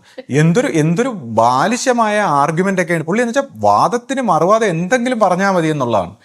ഇപ്പം നമ്മൾ ഒരു സ്ത്രീ, ഇപ്പം ഈ ആശയം എന്ന് പറയുന്ന വ്യക്തി എന്നെ കണ്ടപ്പോൾ എൻ്റെ അടുത്ത് വന്ന് എൻ്റെയും ഞാനും കുടുംബവും സഹോദരിയൊക്കെ നിൽക്കുമ്പോൾ എപ്പോഴും ഓടി വന്നിട്ട് ഒരു അച്ഛനെയും അമ്മയും കണ്ടതുപോലെയാണ് സത്യം പറഞ്ഞാൽ എന്നെ വന്ന് കണ്ട് സംസാരിക്കുന്നത്. ഓരോ കാര്യങ്ങളും ഞാൻ പലപ്പോഴും ശ്രദ്ധിക്കുമ്പോൾ പിന്നെ വളരെ വിഷമത്തോടെ വന്ന് ഓരോ കാര്യങ്ങളില്ല, കുടുംബത്തിലെ ആരോ കണ്ട ഒരു അംഗത്തെ കണ്ടതുപോലെ വന്ന് എന്നോട് സംസാരിക്കുന്നു, വിഷമങ്ങൾ പറയുന്നു. അപ്പം ഞാൻ എല്ലാ രീതിയിലും നല്ല രീതിയിൽ ജീവിക്കാൻ ഞാൻ പറഞ്ഞു കൊടുക്കുന്നത്, എന്നെക്കൊണ്ട് കഴിയുന്ന രീതിയിൽ എല്ലാ മനുഷ്യർക്കും ഉപദേശിക്കുന്നത് പോലെ തന്നെയാണ് ഞാൻ പറഞ്ഞു കൊടുത്തിട്ടുള്ളത്. അപ്പോഴും ഈ പറയുന്ന ഇഷ്യൂസൊക്കെ പിൽക്കാലത്ത് ഈ പിന്നെ ആരോപണങ്ങളൊക്കെ ഉണ്ടായപ്പോൾ പ്രവീൺ ചേട്ടനെ പോലുള്ളവർ പോലും എൻ്റെ അടുത്ത് പറഞ്ഞു, നീ എന്തിനാ അവരോട് ഫോണിൽ സംസാരിക്കുന്നു എന്ന് കേട്ടപ്പോൾ, എന്തിനാ അവരോട് സംസാരിക്കുന്നു, അങ്ങ് കളഞ്ഞേക്കൂ നിസ്സാരമായിട്ട് എല്ലാവരും. അപ്പോൾ ഞാൻ പോലും ഇതെല്ലാം കളയണം. കാര്യം എന്തിനിങ്ങനെയുള്ള ഒരു കോൺട്രവേഴ്സി? കാര്യം എനിക്കിതിൻ്റെ ആവശ്യമില്ല. എന്തിനാ ഇങ്ങനെ ഒരു കോൺട്രവേഴ്സി? അപ്പോൾ നമ്മൾ പോലും ഇത് കളയുമ്പോൾ, നമ്മൾ കളഞ്ഞിട്ട് പോകുമ്പോൾ നമ്മുടെ ഉള്ളിൽ നമ്മൾ ഒരു ദുഃഖം എന്ന് പറഞ്ഞാൽ മനുഷ്യനൊരു ദുഃഖം, തീരാത്ത ഒരു ദുഃഖം. ഈ വ്യക്തി എന്താ, ആ ദുഃഖം എന്താണ്? ഒരു വളരെ സീരിയസ് ആയിട്ടുള്ള ഒരു വ്യക്തി, പിന്നെ ഈ വ്യക്തിക്ക് എന്ത് സംഭവിക്കും, അയാൾ അത് താങ്ങുമോ, അയാളെ കൊണ്ട് കഴിയുമോ, അയാളുടെ പല വിഷമങ്ങളും എന്നോട് പറഞ്ഞതിൽ നിന്ന് അയാളുടെ ഒരു ക്യാരക്ടർ എനിക്ക് മനസ്സിലായി. അപ്പോൾ അയാളെക്കുറിച്ച് നമുക്കൊരു ദുഃഖം, ഉണരുമ്പോഴും എണീക്കുമ്പോഴും ഒക്കെ നമുക്കൊരു ദുഃഖം. അപ്പോൾ അന്ന് നമ്മളും ഒരു ചെറുപ്പക്കാരനാണ്. ഈ ദുഃഖങ്ങളെയൊക്കെ എങ്ങനെ ഹാൻഡിൽ ചെയ്യണം ഇത് നമുക്കും അറിയില്ല. അപ്പോൾ നമ്മൾ അവരുടെ അടുത്ത് സംസാരിച്ചു, അല്ലെങ്കിൽ അവരെ നമ്മളോടൊപ്പം പിന്നെ പിൽക്കാലത്തെ ജീവിതത്തിൽ അവർ വന്നപ്പോൾ അവരൊറ്റപ്പെട്ട് ജീവിക്കുന്നു, നമ്മളോടൊപ്പം കൂട്ടി. കാര്യം അപ്പോൾ നമ്മൾ നമ്മുടെ കുടുംബത്തിനോടൊപ്പം ചേർന്ന, നമ്മുടെ ഒരു കുടുംബാംഗത്തെ പോലെ ഫീൽ ചെയ്യുന്ന, എന്തോ ഒരു കർമ്മഗതിയുടെ ഭാഗമായിട്ട് നമ്മുടെ കുടുംബാംഗത്തെ പോലെ ഫീൽ ചെയ്യുന്ന ഒരാളിൻ്റെ ദുഃഖത്തിൽ നമ്മൾ പങ്കുചേർന്നു. ആ ദുഃഖത്തെ ചവിട്ടി മെതിച്ചിട്ട് പോകാൻ നമുക്ക് അന്നത്തെ ഒരു പക്വതയിൽ, മെച്യൂരിറ്റിയിൽ നമുക്കത് കഴിഞ്ഞില്ല എന്നുള്ളതാണ്. ഇപ്പം എന്നെ സംബന്ധിച്ച് ഞാൻ ഈ പറയുന്ന പ്രേമത്തിനും കാമത്തിനും ഇതേപോലുള്ള വികാരങ്ങൾക്കല്ല. കാര്യം അതിനൊക്കെ നമുക്ക് ഇഷ്ടം പോലെ ആൾക്കാരെ കിട്ടും ഈ ലോകത്ത്. നമുക്ക് അതിന് ആൾക്കാരില്ലേ ഈ ലോകത്ത്? എന്താ മറ്റുള്ള ആൾക്കാരില്ലേ? നമ്മൾ ഈ ഒരു ദുഃഖത്തിൻ്റെ ബേസിലാണ് ഞാൻ തീരുമാനമെടുത്തത്. അപ്പോൾ ഇപ്പോൾ പ്രേമത്തിൻ്റെയും കാമത്തിൻ്റെയൊക്കെ കാര്യം പറയുകയാണെങ്കിൽ എന്നെ സംബന്ധിച്ച് ഇപ്പോൾ നമ്മുടെ ഒരു സുഹൃത്ത്, ഒരു വിശ്വാസിയായ ഒരു സുഹൃത്ത് ഓഷോയുടെ ആശ്രമത്തിൽ പോയി. അപ്പോൾ ഓഷോയുടെ ആശ്രമത്തിൽ പോയപ്പോൾ അദ്ദേഹം എന്നോട് പറഞ്ഞത്, അവിടെ ചെന്ന് കണ്ടപ്പോൾ വളരെ ബുദ്ധിമാന്മാരായ, ഇൻ്റലിജൻ്റ് ആയിട്ടുള്ള, ലോകത്തിൻ്റെ നാനാഭാഗത്തു നിന്നും വളരെ നല്ല ഹൈറ്റും നല്ല ഗുഡ് ലുക്കിങ്ങും കാണാനൊക്കെ നല്ല വെളുത്ത് സുന്ദരിമാരും സുന്ദരന്മാരുമായിട്ടുള്ള എത്ര ആൾക്കാരാണ് ആധ്യാത്മിക അന്വേഷണങ്ങളുമായിട്ട് അവിടെ വന്നിരിക്കുന്നത്. എത്ര ഇൻ്റലിജൻ്റ് ആയിട്ടുള്ള ആൾക്കാരാണ് ആധ്യാത്മിക അന്വേഷണവുമായിട്ട് ഈ ആശ്രമത്തിൽ വന്നേക്കുന്നത് എന്ന് പറഞ്ഞ് അദ്ദേഹം എന്നോട് സംസാരിച്ചു. അപ്പോൾ ഞാൻ ഓഷോ ആശ്രമത്തിൽ പോയിട്ടില്ല, പക്ഷേ അദ്ദേഹം എന്നോട് ഈ രീതി സംസാരിച്ചു. അപ്പോൾ ഞാനിങ്ങനെ ചിന്തിക്കുകയായിരുന്നു, വർഷങ്ങൾക്ക് മുമ്പ്, അതായത് 2010 കാലഘട്ടത്തിലൊക്കെ ഫേസ്ബുക്ക് ഞാൻ ആദ്യമായിട്ട് സ്റ്റാർട്ട് ചെയ്തപ്പോൾ എൻ്റെ ആ ഫേസ്ബുക്ക് അക്കൗണ്ട് എനിക്ക് നഷ്ടപ്പെട്ടു പോയി. ആ കാലഘട്ടത്തിൽ എനിക്ക് ഓഷോയോടൊപ്പം സന്തത സഹചാരിയായിട്ട് 1967 കാലഘട്ടത്തിൽ ഉണ്ടായിരുന്ന ഒരു ശിഷ്യൻ എൻ്റെ ഒരു സുഹൃത്തായിരുന്നു. ഒരു പ്രായമുള്ള ഒരു ഓഷോ ശിഷ്യൻ എൻ്റെ ഒരു സുഹൃത്തായിരുന്നു. അപ്പോൾ അദ്ദേഹവുമായിട്ട് ബന്ധപ്പെട്ട് ഞാൻ ഫേസ്ബുക്കിൽ അന്ന് ഈ നമ്മുടെ കേരളത്തിലുള്ള ആൾക്കാരൊന്നും അധികം ഫേസ്ബുക്കിൽ വന്നിട്ടില്ല. അപ്പം എനിക്ക് അദ്ദേഹത്തിൻ്റെ ഓഷോ കമ്മ്യൂണിറ്റിയിലുള്ള ഒരുപാട് ആൾക്കാരാണ് എൻ്റെ സുഹൃത്തുക്കൾ. അപ്പോൾ അന്ന് ഓഷോയുടെ ആശ്രമത്തിലും നമ്മുടെ ആശ്രമത്തിൽ നടക്കുന്ന അതേപോലത്തെ ഒരു ഇഷ്യൂ, തർക്കം. അതായത് പഴയ ഇന്ത്യക്കാരായിട്ടുള്ള പഴയ ഓഷോയുടെ വിശ്വാസികളെല്ലാം ഓഷോയെ ഒരു ഗുരുവായിട്ട് മാറ്റി ഓഷോയെ ഇങ്ങനെ ആരാധിക്കുന്ന സ്വഭാവത്തിൽ വേണമെന്ന് പറഞ്ഞ് തർക്കിക്കുമ്പോൾ, പുതിയ ഓഷോ ഏൽപ്പിച്ചിരുന്ന ആൾക്കാർ ഓഷോയെ ആരാധ്യ സ്വഭാവത്തിലല്ല, ഓഷോ പറഞ്ഞിട്ടുള്ളത് പോലെ. കാര്യം ഓഷോ പറഞ്ഞിരുന്നത് അദ്ദേഹത്തിൻ്റെ മരണശേഷം അദ്ദേഹത്തിന് സമാധി മണ്ഡപം പോലും തീർക്കരുത്, അദ്ദേഹത്തിനെ ഒരു ദൈവമായിട്ട് ആരാധിക്കരുത്. അദ്ദേഹം പറഞ്ഞത് ബുദ്ധ സ്വഭാവത്തിലുള്ള ഈ മെഡിറ്റേഷൻ്റെയും ധ്യാനത്തിൻ്റെയും ആ ആശയം, അദ്ദേഹം സംസാരിച്ച ആശയത്തെ മാത്രം സംസാരിക്കുക, അല്ലാതെ അദ്ദേഹത്തെ ഒരു വ്യക്തിയായിട്ട് ആരാധിക്കരുത്, അദ്ദേഹത്തെ ഒരു ഗുരുവായിട്ട് പിന്നെ കാണുകയും ചെയ്യരുത്.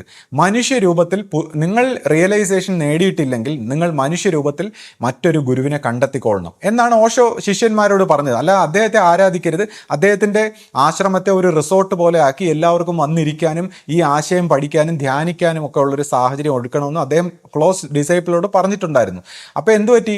പുതിയ പാശ്ചാത്യ സമൂഹമാണ് അതെല്ലാം കൺട്രോൾ ചെയ്യുന്നത്. അവരെല്ലാവരും ഇങ്ങനെ പ്രവർത്തിക്കുമ്പോൾ ഇന്ത്യക്കാരായിട്ടുള്ള പഴയ ശിഷ്യന്മാർക്ക് ഓഷോയെ ദൈവമായിട്ട് ആരാധിക്കണം, അവർ ഈ പഴയ ട്രഡീഷനിൽ നിൽക്കണം. അപ്പം ഇതേ നമ്മുടെ ആശ്രമത്തിലുള്ള അതേ ക്രൈസിസ്, പഴയ കുറേ ആൾക്കാർ പഴയ ഒരു ഇതിൽ കാലത്തിൻ്റെ മാറ്റത്തെ അംഗീകരിക്കാത്ത പുതിയൊരു സമൂഹം, അങ്ങനെ അവർ തമ്മിൽ തർക്കം, അവിടെ ഭയങ്കരമായ തർക്കം. അപ്പോൾ എൻ്റെ സുഹൃത്തായിട്ടുള്ള ഈ സീനിയർ ഡിവോട്ടി ആണെങ്കിൽ അദ്ദേഹം വളരെ എൻലൈറ്റൻഡ് ആയിട്ടുള്ളൊരു വ്യക്തിയാണ്. അദ്ദേഹം ഈ ഓഷോയുടെ താല്പര്യത്തിനനുസരിച്ച് പാശ്ചാത്യ സമൂഹത്തിനോടൊപ്പം നിൽക്കുന്നു.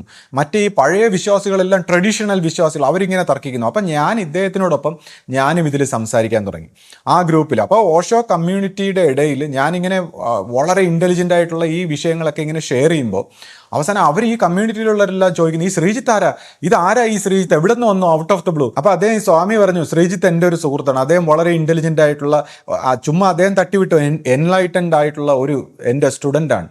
അപ്പം എന്നൊക്കെ പറഞ്ഞപ്പോൾ അവരെല്ലാം ആ സമൂഹം എന്നെ ഭയങ്കര റെസ്പെക്റ്റ് ആയിട്ട് കണ്ടു. എന്നിട്ട് പലരും വന്ന് ചോദിച്ചു, ഓഷോയെ ഇദ്ദേഹം കണ്ടിട്ട് പോലുമില്ല, പക്ഷേ ഓഷോയുടെ കാര്യങ്ങൾ എത്ര വിദഗ്ധമായി എത്ര ഡീറ്റെയിൽ ആയിട്ട് അയാൾ സംസാരിക്കുന്നു.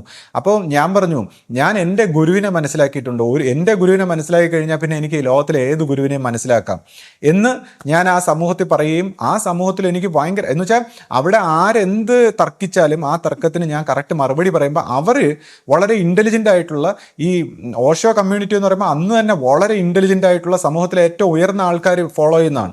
അപ്പോൾ വളരെ ഇൻ്റലിജൻ്റ് ആയിട്ടുള്ള ഒരു സൊസൈറ്റി ആയതുകൊണ്ട് അവർക്കെല്ലാം കാര്യം മനസ്സിലായി. അപ്പോൾ അതിനകത്ത് അവസാനം തർക്കിച്ചു വരുമ്പോഴത്തേക്ക് അവിടെയും ഇതേപോലത്തെ ക്രൈസിസ്, അതായത് ഓഷോയുടെ ആശ്രമത്തിൽ അന്ന് സെക്രട്ടറി ആയിരുന്നിട്ടുള്ള മാ ആനന്ദശീല, അവർ വേൾഡ് ഫേമസ് ആണ്. അപ്പോൾ അന്ന് അമേരിക്കയിൽ വെച്ച് അവരൊരു ഓഷോയൊക്കെ ഒരു രാജ്യം തന്നെ സൃഷ്ടിച്ചാണ്, എയർപോർട്ടും ഓഫീസും എല്ലാം ഒരു രാജ്യം അമേരിക്കയിലുണ്ടായിരുന്നു. അപ്പോൾ അവിടെ ഈ ആനന്ദ്ശീല ഒരു പ്രസിഡന്റിനെ പോലെയാണ്. അവർ അമേരിക്കൻ മീഡിയയെ ആ കാലത്ത് ഇന്ദിരാഗാന്ധിയെക്കാളൊക്കെ പവർഫുള്ളായിട്ടാണ് അവരോട് സംസാരിക്കുന്നത്. അതൊക്കെ യൂട്യൂബിൽ വീഡിയോ അടിച്ച് നോക്കിയാൽ കാണാം ആ ആനന്ദ്ശീല എത്ര പവർഫുൾ വ്യക്തിയായിരുന്നു എന്നുള്ളത്. അവസാനം അവർ ഓഷോയെ പറ്റിച്ചിട്ട് പോകുമ്പോൾ ഓഷോ തന്നെ അത് വിഷമിച്ച് പറഞ്ഞു. എന്നാൽ ഈ പിൽക്കാലത്ത് ഇവർ തിരിച്ചു വന്ന് ഓഷോയെക്കുറിച്ച് സംസാരിക്കുമ്പോൾ ഈ പഴയ വിശ്വാസികൾക്ക് എവരും മതി കൂട്ടായിട്ട്. പഴയ വിശ്വാസികൾ ഇവരെ കൂട്ടുപിടിച്ചു. ഒന്ന് ആലോചിക്കണം, നമ്മുടെ ഈ ഇവിടുത്തെ പഴയ വിശ്വാസികളും ഗുരുവിൻ്റെ അടുത്ത് നിന്ന് തെറ്റിപ്പോയവരെല്ലാം കൂട്ടുപിടിക്കുന്ന പോലെ ഈ പഴയ വിശ്വാസികൾക്ക് ഫൈറ്റ് ചെയ്യാൻ വേണ്ടി ഈ മാ ആനന്ദശീലയും കൂട്ടുപിടിച്ചേക്കുന്നവർ. ഓഷോയെ ചതിച്ചിട്ട് പോയ വ്യക്തിയാണ്, ആശ്രമത്തിൽ നിന്ന് പുറത്താക്കിയ വ്യക്തിയാണ്. അപ്പോൾ ഞാൻ ഈ ഭയങ്കരമായിട്ട് ഈ തർക്കിക്കുന്ന കൂട്ടത്തിൽ ഇവർ വന്ന് അവസാനം നിവർത്തിയില്ലാതെ മാ ആനന്ദശീല എൻ്റെ അടുത്ത് പറഞ്ഞു, yes Sreejith you are right എന്ന് എൻ്റെ അടുത്ത്. അതായത് അവർക്ക് വേറെ വഴിയില്ല, എൻ്റെ അടുത്ത് റൈറ്റ് എന്ന് പറയാനേ വഴിയുള്ളൂ. അവസാനം അങ്ങനെ പറഞ്ഞപ്പോൾ ഞാൻ പച്ചയ്ക്ക് ചോദിച്ചു, ഈ മാ ആനന്ദശീലയല്ലേ, കാര്യം എന്നെ പുകഴ്ത്തിയെന്ന് പറഞ്ഞാൽ ഞാൻ അവരെ വിടാൻ പറ്റില്ലല്ലോ, ഈ ആനന്ദശീലയല്ലേ ഓഷോയെ പറ്റിച്ചിട്ട് മില്യൺസുമായിട്ട് കടന്നു കളഞ്ഞത്. അപ്പോൾ ആ കമ്മ്യൂണിറ്റിയിൽ അവരെല്ലാം സ്റ്റണ്ടായിപ്പോയി. കാര്യം അവർ ഈ വ്യക്തിയെ ഭയങ്കര ബഹുമാനത്തോടെ കാണുന്നതാണ്. അവരെ അന്നേരം പിന്നെ എന്നെ ബ്ലോക്ക് ചെയ്ത് കളഞ്ഞവർ. അപ്പോൾ അന്നേ നമ്മൾ ഇതേപോലുള്ള കാര്യങ്ങളൊക്കെ സംസാരിക്കുന്നു. അപ്പോൾ ആ സാഹചര്യത്തിൽ അന്ന് ഞാൻ ആ കമ്മ്യൂണിറ്റിയിൽ വളരെ ഫേമസ് ആവുകയും എത്ര പേരാണ് എനിക്ക് പേഴ്സണലി എനിക്ക് റിക്വസ്റ്റ് ചെയ്ത് എനിക്ക് മെസ്സേജ് ചെയ്യുന്നത്. അപ്പോൾ അതിനകത്ത് വിദേശത്തുള്ളവരും ഉണ്ട്, ആണുങ്ങളും പെണ്ണുങ്ങളും ഈ നോർത്ത് ഇന്ത്യയിലുള്ളവരൊക്കെ ഉണ്ട്. അപ്പം നമുക്കിതേപോലുള്ള ഒരു സ്ത്രീ വിഷയത്തിലൊക്കെ താല്പര്യം ഉണ്ടെങ്കിൽ നമുക്ക് വിദേശ രാജ്യത്തേക്കൊക്കെ പോകാനും എന്തൊക്കെ പ്രേമിക്കാനൊക്കെ അറിയാമെങ്കിൽ നേരെ പ്രേമിക്കാനും മറ്റു കാര്യങ്ങളൊക്കെ അറിയാവുന്ന ഒരു വ്യക്തിയെ സംബന്ധിച്ച് എന്തിനുമുള്ള ഓപ്പർച്യൂണിറ്റി ഉണ്ടായിരുന്നു. പക്ഷെ നമ്മളെ സംബന്ധിച്ച് അങ്ങനത്തെ ഒരു താല്പര്യത്തിലല്ല നമ്മൾ ഈ ആധ്യാത്മിക രംഗത്ത് വന്നത്. ഇപ്പോൾ ഓഷോയുടെ കാര്യങ്ങൾ വായിക്കുമ്പോഴും ഓഷോ പറയുന്ന ഇതേപോലുള്ള കാര്യങ്ങൾക്കല്ല ഞാൻ ഇമ്പോർട്ടൻസ് കൊടുത്തത്. ഞാൻ ഇമ്പോർട്ടൻസ് കൊടുത്തത് ധ്യാനത്തിനും അദ്ദേഹം പറഞ്ഞ ചില ശാസ്ത്രീയമായ ആധ്യാത്മിക രംഗത്തുള്ള ചില പ്രധാനപ്പെട്ട ചില എലമെൻ്റ് ഉണ്ട്. ഞാൻ ഓരോ ഗുരുക്കന്മാരിൽ നിന്നും ചില എലമെൻ്റ് മാത്രമാണ് എടുത്തത്. അപ്പം ഇപ്പോൾ ഓഷോയുടെ ആശ്രമത്തിൽ നമ്മൾ ശ്രദ്ധിച്ചു കഴിഞ്ഞാൽ അദ്ദേഹം ഒരു കാലത്ത് സന്യാസിമാർക്കും ഗൃഹസ്ഥന്മാർക്കും എല്ലാം സന്യാസ വേഷമാണ് കൊടുത്തത്. എന്നുവെച്ചാൽ എല്ലാവരും ഗൃഹസ്ഥന്മാരായിട്ടുള്ളവർക്കും ഒരു ഓക്കർ റെഡ് ആയിട്ടുള്ള വേഷം കൊടുത്ത് അവരും സന്യാസ വേഷത്തിലാണ് നയിക്കുന്നത്. അദ്ദേഹത്തിന് സന്യാസിമാർ മാത്രമേ ഉള്ളൂ. അപ്പോൾ അവരൊക്കെ ഓഫീസിൽ പോകുന്ന പോലും ഈ വേഷം ധരിച്ചിട്ടാണ് അന്നത്തെ കാലത്ത് നോർത്ത് ഇന്ത്യയിലൊക്കെ. അപ്പോൾ അങ്ങനെയുള്ള ഒരു കാലഘട്ടത്തിൽ ഓഷോ ഒരു സമയത്ത് പറഞ്ഞു, ഇനി നിങ്ങൾക്ക് സന്യാസ വേഷം ധരിക്കേണ്ട കാര്യമില്ല. അപ്പോൾ എല്ലാവരും കൂടെ ഭയങ്കരമായിട്ട് ആഘോഷിച്ചു, ആർപ്പ് വിളികളും ബഹളവും ഒക്കെ വെച്ചു. അപ്പോൾ ഓഷോ പതുക്കെ അവിടെ നിന്ന് എണീറ്റ് വിഷമിച്ചങ്ങ് പോയി. അതായത് ഓഷോ ഉദ്ദേശിച്ചത് സന്യാസ വേഷം ഒരു പ്രിപ്പറേഷൻ മാത്രമാണ്. ഇനിയിപ്പോൾ നിങ്ങൾക്കൊന്നും വേണ്ട എന്ന് പറഞ്ഞാൽ നിങ്ങൾ ഫ്രീ ആയി, നിങ്ങൾ പിന്നെ അതിന് നിങ്ങൾക്ക് ആഘോഷിക്കേണ്ട കാര്യമില്ല, അതൊരു നോർമലായിട്ടുള്ള കാര്യം. പിന്നെ നിങ്ങൾ എന്ത് വേഷം ധരിച്ചാൽ എന്ത്, ധരിച്ചില്ലെങ്കിൽ എന്ത്, നിങ്ങളെ സംബന്ധിച്ച് ഡസൻറ്റ് മാറ്റർ എന്നുള്ളതാണ്. അപ്പോൾ ആ മാനസികാവസ്ഥയിൽ എത്തിയെന്നാണ് വിചാരിച്ചത്. പക്ഷേ അദ്ദേഹത്തിൻ്റെ പരമ്പര എത്തിയില്ല. അപ്പോൾ അദ്ദേഹം വളരെ വിഷമിച്ചു. അപ്പോൾ അതുകൊണ്ട് തന്നെ ഓഷോ ഈ പറഞ്ഞ കാര്യത്തിലെല്ലാം ഓഷോ അവസാനം വിഷമിച്ചിരുന്നു. അദ്ദേഹത്തിൻ്റെ അനുയായികൾ അദ്ദേഹത്തെ മനസ്സിലാക്കിയില്ല എന്നാണ് അദ്ദേഹം പറഞ്ഞത്. അദ്ദേഹത്തിൻ്റെ എതിരാളികൾ എന്ത് പറഞ്ഞാലും കുഴപ്പമില്ല, അവർക്ക് ഫൊർഗീവ് ചെയ്യാം, പക്ഷേ അനുയായികളെ ഫൊർഗീവ് ചെയ്യാൻ പറ്റില്ല എന്ന് പറഞ്ഞ് ദുഃഖിച്ചിട്ടാണ് അദ്ദേഹം പോയത്. അപ്പം ഞാൻ മനസ്സിലാക്കുന്നത്, ഞാനിതേപോലെ ഇപ്പോൾ എൻ്റെ മനസ്സിൽ എനിക്ക് ആധ്യാത്മികമായി അന്വേഷിക്കുന്നതൊക്കെ ഒരു സമയത്ത് നമ്മൾ എല്ലാം കളഞ്ഞ് സന്യാസിയെ പോലെയൊക്കെ മുട്ടയൊക്കെ അടിച്ച് പ്രാന്തനെ പോലെയൊക്കെ നടന്നു. അതിനുശേഷം നമുക്കിപ്പോൾ ഏത് വേഷം ധരിച്ചാലും എന്ത് ചെയ്താലും നമുക്ക് ഉള്ളിൽ ദൈവികമായിട്ടുള്ളൊരു തിരിച്ചറിവുണ്ടെന്ന് മനസ്സിലായപ്പോൾ നമ്മളെ സംബന്ധിച്ച് കല്യാണം കഴിച്ചാലും ജീവിച്ചാലും വന്നാലും പോയാലും ഒന്നുമില്ല. നമ്മൾ ആത്യന്തികമായി ദൈവത്തിൽ ഇങ്ങനെ ബോധത്തിൽ ദൈവത്തിനെ സ്മരിച്ചുകൊണ്ട് ജീവിക്കണമെന്ന് മാത്രമേ ഉള്ളൂ, ഗുരുവിനെ സ്മരിച്ചുകൊണ്ട് ജീവിക്കണമെന്ന് മാത്രമേ ഉള്ളൂ എന്ന് മനസ്സിലാക്കിയതുകൊണ്ട് നമ്മളിങ്ങനെ ജീവിക്കുന്നു. നമ്മളെ സംബന്ധിച്ച് നമ്മളൊരു വിഷമത്തിൻ്റെ ഭാഗത്ത് തിരിഞ്ഞു നിന്നു എന്ന് പറയുമ്പോൾ അദ്ദേഹം പറയുന്നു, ലോകത്തിലുള്ള എല്ലാ ആൾക്കാരുടേതും പോയിക്കൂടെ എന്ന്, എല്ലാവരെയും സംരക്ഷിച്ചുകൂടെ. അപ്പോൾ ഇദ്ദേഹത്തിൻ്റെ വാഗ്വാദങ്ങൾ എന്ന് പറഞ്ഞാൽ മനുഷ്യരെ ചുമ്മാ പരിഹസിക്കുക എന്നുള്ളതല്ലാതെ അദ്ദേഹത്തിന് ശരിയേത് തെറ്റേത് അല്ലെങ്കിൽ കാര്യമെന്ത് അതൊന്നും മനസ്സിലാക്കേണ്ട ഒരു കാര്യമില്ല. ചുമ്മാ മനുഷ്യരെ അങ്ങ് ചുമ്മാ അധിക്ഷേപിക്കുക, അത് മാത്രമാണ് പുള്ളിയുടെ വിനോദം. പിന്നെ പുള്ളി ഒരു വീഡിയോ ഇട്ടിരുന്നല്ലോ, അതിനകത്ത് ഒരു വില്ലേജ് ഓഫീസർ, പഴയ ഒരു വില്ലേജ് ഓഫീസർ ഇവിടുത്തെ സന്യാസി അയാളുടെ പൈസ തട്ടിച്ചു എന്ന് പറഞ്ഞുകൊണ്ട് അയാൾ സംസാരിക്കുന്ന ഒരു വീഡിയോ അയാൾ ഇതിനകത്ത് ഷെയർ ചെയ്തിട്ടുണ്ടായിരുന്നു. അപ്പൊ അതൊക്കെ എന്തൊരു മോശമാണല്ലോ ഇങ്ങനെയൊക്കെയുള്ള കാര്യങ്ങൾ പറയുന്നത്. അപ്പം ശ്രീ എന്ത് പറയുന്നു ഇതിനെ കുറിച്ച്? ഇപ്പൊ ഇതേപോലുള്ള കാര്യങ്ങളെ കുറിച്ച് പറയുമ്പോൾ ഈ പിന്നെ വില്ലേജ് ഓഫീസർ ഇത് ആരാണെന്നോ ഇത് സത്യമായ വീഡിയോ ആണോ ഇത് ഫേക്ക് വീഡിയോ ആണോ എന്നൊന്നും എനിക്കറിയില്ല. അയാളുടെ വിഷയം എന്താണ് എന്നറിയില്ല. അയാളുടെ വീട്ടുകാരിപ്പോഴും ഗുരുവിനെ കാണാൻ വരുന്നുണ്ടെന്ന് അയാൾ തന്നെ പറയുന്നുണ്ട്. അപ്പോൾ ഇയാൾക്ക് ഇനി മാനസികമായി സ്ഥിരതയുള്ള ആളാണോ ഒന്നും എനിക്കറിയില്ല. ഇനി സത്യമാണെന്ന് തന്നെ വെക്കുക. ഇപ്പം സത്യമാണെന്ന് തന്നെ ഇപ്പം ഈ പറയുന്ന വ്യക്തി പറഞ്ഞ കാര്യങ്ങൾ, ഒരു സന്യാസി പൈസ വാങ്ങിച്ചുകൊണ്ട് പോയെന്നൊക്കെ പറയുമ്പോൾ അത് സത്യമാണെങ്കിൽ, ഇപ്പോൾ എനിക്ക് പറയാനുള്ളത്, ഇപ്പോൾ ആരും വിഷമിക്കാനല്ല, ഇതിപ്പോൾ ഞാൻ തുറന്ന് പറയുന്നത് എന്താണെന്ന് വെച്ചാൽ, എന്നെ സംബന്ധിച്ച് ഈ ആശയത്തിനാണ് വാല്യൂ. അല്ലെങ്കിൽ നമ്മൾ ഈ പറയുന്ന വ്യക്തികൾക്കോ അല്ലെങ്കിൽ മറ്റു വ്യക്തികളെ സ്തുതി പാഠനം ചെയ്യുന്ന ഒരു സ്ഥലമൊന്നും അല്ല ഇത്. അപ്പോൾ ആശ്രമത്തിനും ഗുരുവിൻ്റെ ആശയത്തിനുമാണ് നമ്മൾ വാല്യൂ കൽപ്പിക്കുന്നത്. അപ്പോൾ അങ്ങനെ നോക്കുമ്പോൾ ഇപ്പം നമ്മുടെ പ്രസിഡന്റ് ആയിട്ടുള്ള ചൈതന്യ സ്വാമിയും അല്ലെങ്കിൽ ജനറൽ സെക്രട്ടറി ആയിട്ടുള്ള ഗുരുരത്ന സ്വാമി തൊട്ട് താഴോട്ടുള്ള എല്ലാ സന്യാസി സംഘങ്ങളും ആരും ദിവ്യ പുരുഷന്മാരൊന്നും അല്ല. നമ്മളെപ്പോലുള്ള സാധാരണ കുടുംബങ്ങളിൽ നിന്ന് വന്ന സാധാരണക്കാരായിട്ടുള്ള വ്യക്തികളെ ഗുരു സെലക്ട് ചെയ്ത് നമ്മളെപ്പോലുള്ള സാധാരണക്കാരിൽ നിന്ന് വളർന്നു വരുന്ന സന്യാസി സമൂഹമാണ്. അവർ ഓരോരുത്തരും അവരാൽ കൊണ്ട് കഴിയുന്ന രീതിയിൽ ആധ്യാത്മികമായി പുരോഗമിക്കാൻ ശ്രമിച്ചുകൊണ്ട് ജീവിക്കുന്നു. അങ്ങനെ ജീവിക്കാൻ നമുക്ക് അവസരം, നമ്മുടെ ശരിയും തെറ്റും എല്ലാം പുറത്തു വന്നുകൊണ്ട് നമ്മൾ ഓരോരുത്തരും ആശ്രമത്തിൽ പരിണമിച്ചുകൊണ്ടിരിക്കുന്നു. അതിനെ ഗുരു തിരുത്തി നമ്മളെ മുന്നോട്ട് നയിക്കുന്നു. ആരും ഈ പറയുന്ന പോലുള്ള ദിവ്യ പുരുഷന്മാരൊന്നും അല്ല. നമ്മൾ ഗുരുവിനെ മാത്രമാണ് എക്കാലത്തും നമ്മൾ മാതൃകയായിട്ട് കാണുന്നത്. അല്ലാതെ മറ്റു മനുഷ്യരാരും നമുക്ക് മാതൃക ആയിട്ട് നമുക്ക് പറയാൻ പറ്റില്ല. അപ്പോൾ തന്നെ ഇതിനകത്ത് ഇന്നാളൊരു സന്യാസിയുടെ ഒരു മദ്യക്കേസുമായിട്ട് ബന്ധപ്പെട്ട് ഇയാൾ എന്തോ ഒരു വീഡിയോ പറയുന്നുണ്ടായിരുന്നു. അപ്പോൾ അങ്ങനെയൊക്കെ സംഭവിക്കുന്നെങ്കിൽ അതിന് നമ്മളെല്ലാവരും വ്യസനിക്കുന്നു. ഇത് ഏതെങ്കിലും ഒരു വ്യക്തിയുടെ ഭാഗത്തു നിന്ന് എന്തെങ്കിലും സംഭവിച്ചാൽ നമ്മൾ അതിന് എന്ത് ചെയ്യും? ആ വ്യക്തി ഇപ്പോൾ ആശ്രമത്തിൽ നിന്ന് അദ്ദേഹത്തിൻ്റെ എല്ലാ സ്ഥാനവും മാറ്റി അദ്ദേഹത്തെ പറഞ്ഞു വിടാൻ പറ്റുമെന്നല്ല, നമുക്ക് എന്ത് ചെയ്യാൻ പറ്റും? ഇപ്പം നാളെ ഞാനോ അല്ലെങ്കിൽ ഇയാളോ അല്ലെങ്കിൽ ഏത് വ്യക്തിയോ ഓരോരുത്തരുടെ കർമ്മഗതി അനുസരിച്ച് എന്ത് അബദ്ധത്തിൽ ചെന്ന് പെട്ടെന്നും പറഞ്ഞ് ആശ്രമത്തിന് അതിൻ്റെ ഉത്തരവാദിത്വം ഏറ്റെടുക്കാൻ പറ്റൂ? ഇപ്പം സന്യാസ സ്വഭാവത്തിലുള്ളവരായാലും ആരെന്ത് തെറ്റിലോ ശരിയിലോ ചെയ്താൽ അതിനെല്ലാം ആശ്രമത്തിന് അതിൻ്റെ ഉത്തരവാദിത്വം ഏറ്റെടുക്കാൻ പറ്റും, അല്ലെങ്കിൽ ഈ ആശയത്തിനോ ഗുരുവിനോ അതിൻ്റെ ഉത്തരവാദിത്വം ഏറ്റെടുക്കാൻ പറ്റൂ? അപ്പോൾ അവരെടുത്ത് അത് എന്താണെന്ന് ചോദിച്ചിട്ട് അതിന് വിശദീകരണം കൊടുത്ത് അതിനെ തിരുത്താനുള്ളതാണെങ്കിൽ തിരുത്തുക, അല്ലെങ്കിൽ അവർക്ക് പറഞ്ഞു വിടാനുള്ളതാണെങ്കിൽ പറഞ്ഞു വിടുക. അല്ല അങ്ങനെയല്ലേ ചെയ്യാൻ പറ്റൂ? എല്ലാ വ്യക്തികളുടെയും ഗ്യാരണ്ടി നമുക്ക് നാളെ ഓരോരുത്തരുടെ കർമ്മഗതി എങ്ങനെയാണ് വരുന്നതെന്ന് പറയാൻ പറ്റുമോ? അപ്പം അത് വളരെ ജാഗരൂകരായിട്ട്, വളരെ ഭക്തിപൂർവ്വം, വളരെ സീരിയസ് ആയിട്ട് നമുക്ക് ജീവിക്കാവുന്നല്ലേ ഉള്ളൂ. ഇപ്പോൾ ഇയാൾ തന്നെ ഇപ്പോൾ ഗുരുരത്ന സ്വാമിയുടെ ഒരു കേസിൽ ഒരു സ്നേഹ എന്നൊക്കെ പറഞ്ഞൊരു ചാറ്റിനെ കുറിച്ചൊക്കെ ഇയാൾ പറയുന്നുണ്ടായിരുന്നു. അപ്പോൾ ആ സമയത്ത് ഞാൻ ആ വീഡിയോ ഇവർ കുറച്ച് ആൾക്കാർ ഈ ചാറ്റിനെയൊക്കെ കൊണ്ട് കാണിച്ചു തരുന്ന സമയത്ത് ഞാനൊക്കെ സത്യം പറഞ്ഞാൽ അദ്ദേഹത്തെയൊക്കെ വിമർശിച്ചുകൊണ്ടിരുന്ന സമയമാണ്. പക്ഷേ ആ സമയത്ത് പോലും ആ ചാറ്റ് കണ്ട നിമിഷം ഞാൻ പറഞ്ഞു ഇത് ഫേക്കായിട്ട് ക്രിയേറ്റ് ചെയ്തതാണ്. കാര്യം എനിക്ക് ഒന്ന് നോക്കിയപ്പോൾ തന്നെ എനിക്ക് മനസ്സിലായി അത് ഫേക്കാണെന്ന്. കാര്യം അതിനകത്ത് ഓഡിയോ ക്ലിപ്പായിട്ട് ഒരു സ്ത്രീയുടെ വാചകങ്ങളുണ്ട്, പക്ഷേ സ്വാമിയുടെ പേരിലെല്ലാം എഴുതിയേക്കുന്നതാണ്. എന്നിട്ട് ഗുരുരത്ന സ്വാമിന്ന് സേവ് ചെയ്താൽ, ഇപ്പോൾ എനിക്ക് ഗുരുരത്ന സ്വാമിന്ന് സേവ് ചെയ്തിട്ട് ഒരു ഫേക്ക് ചാറ്റ് ക്രിയേറ്റ് ചെയ്തുകൂടെ ആരെടുത്ത് വേണമെങ്കിലും? അല്ലെങ്കിൽ സ്വാമിയുടെ സംഭാഷണം അതിനകത്തുണ്ടാവണം. അപ്പോൾ സംഭാഷണങ്ങളായിട്ട് ഈ പറയുന്ന സ്ത്രീയോടോ മറ്റു രീതിയിലൊന്നും ഒരു സംഭാഷണങ്ങളും ഇല്ല, വൃത്തികേടുകൾ എഴുതി വെച്ചേക്കുന്നു. അതായത് അപ്പോൾ അത് ഫേക്കായിട്ട് ക്രിയേറ്റ് ചെയ്ത ഒരു ചാറ്റാണെന്നുള്ളതിന് പിന്നെ എന്ത് തെളിവാണ് വേണ്ടത്? പിന്നെ ഈ സ്വാമിയോട് അങ്ങനെ ചാറ്റ് ചെയ്തിട്ടുള്ള അനുഭവം എനിക്കുണ്ട്. കാര്യം നമ്മൾ അദ്ദേഹത്തിനോട് ഫോണിൽ വിളിക്കുമ്പോഴോ അദ്ദേഹത്തിനോട് ചാറ്റ് ചെയ്യുമ്പോഴോ അദ്ദേഹം വളരെ കെയർഫുള്ളാണ്. ഞാനത് മനസ്സിലാക്കിയിട്ടുള്ളതാണ്.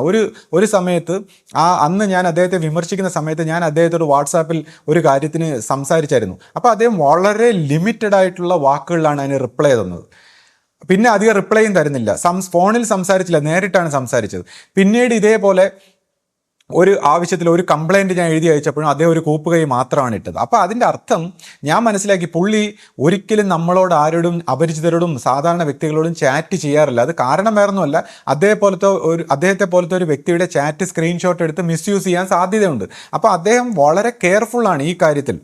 ഒരു പബ്ലിക് പ്ലാറ്റ്ഫോമിലുള്ള അദ്ദേഹം മാത്രമല്ല എല്ലാ വ്യക്തികളും ഇതേപോലത്തെ കാര്യത്തിൽ കെയർഫുള്ളാണ്. അപ്പോൾ ഈ ചാറ്റ് ക്രിയേറ്റ് ചെയ്താണെന്നുള്ളതിന് വ്യക്തമായ ഒരു ബോധ്യം എനിക്ക് വന്നു. അതുകൊണ്ട് ഞാൻ പറഞ്ഞു ഈ ചാറ്റ് ഫേക്കായിട്ട് ക്രിയേറ്റ് ചെയ്തതാണ്. പിന്നെ അദ്ദേഹം പറയുന്ന പല കാര്യങ്ങളുടെയും ഈ പറയുന്ന ആരോപണങ്ങളെല്ലാം ചുമ്മാ ഇങ്ങനെ ആരോപണങ്ങൾ പറയുന്നതല്ലാതെ ഇതിനൊന്നും ഒരു തെളിവില്ലല്ലോ. ഇങ്ങനെ ഈ ആരോപണങ്ങൾ, ഈ ഓരോ വ്യക്തികളെക്കുറിച്ചും അങ്ങനെയാണ് ഇങ്ങനെയാണെന്നൊക്കെ പറഞ്ഞ് ആരോപണം പറഞ്ഞുകൊണ്ട് കാര്യമുണ്ട്. ഇപ്പം തന്നെ ഈ സന്യാസിക്ക് പൈസ കൊടുത്തു എന്ന് പറയുന്നത്, ഇപ്പം സന്യാസിക്ക് പൈസ കൊടുക്കാൻ ആരാ അദ്ദേഹത്തോട് പറഞ്ഞത്?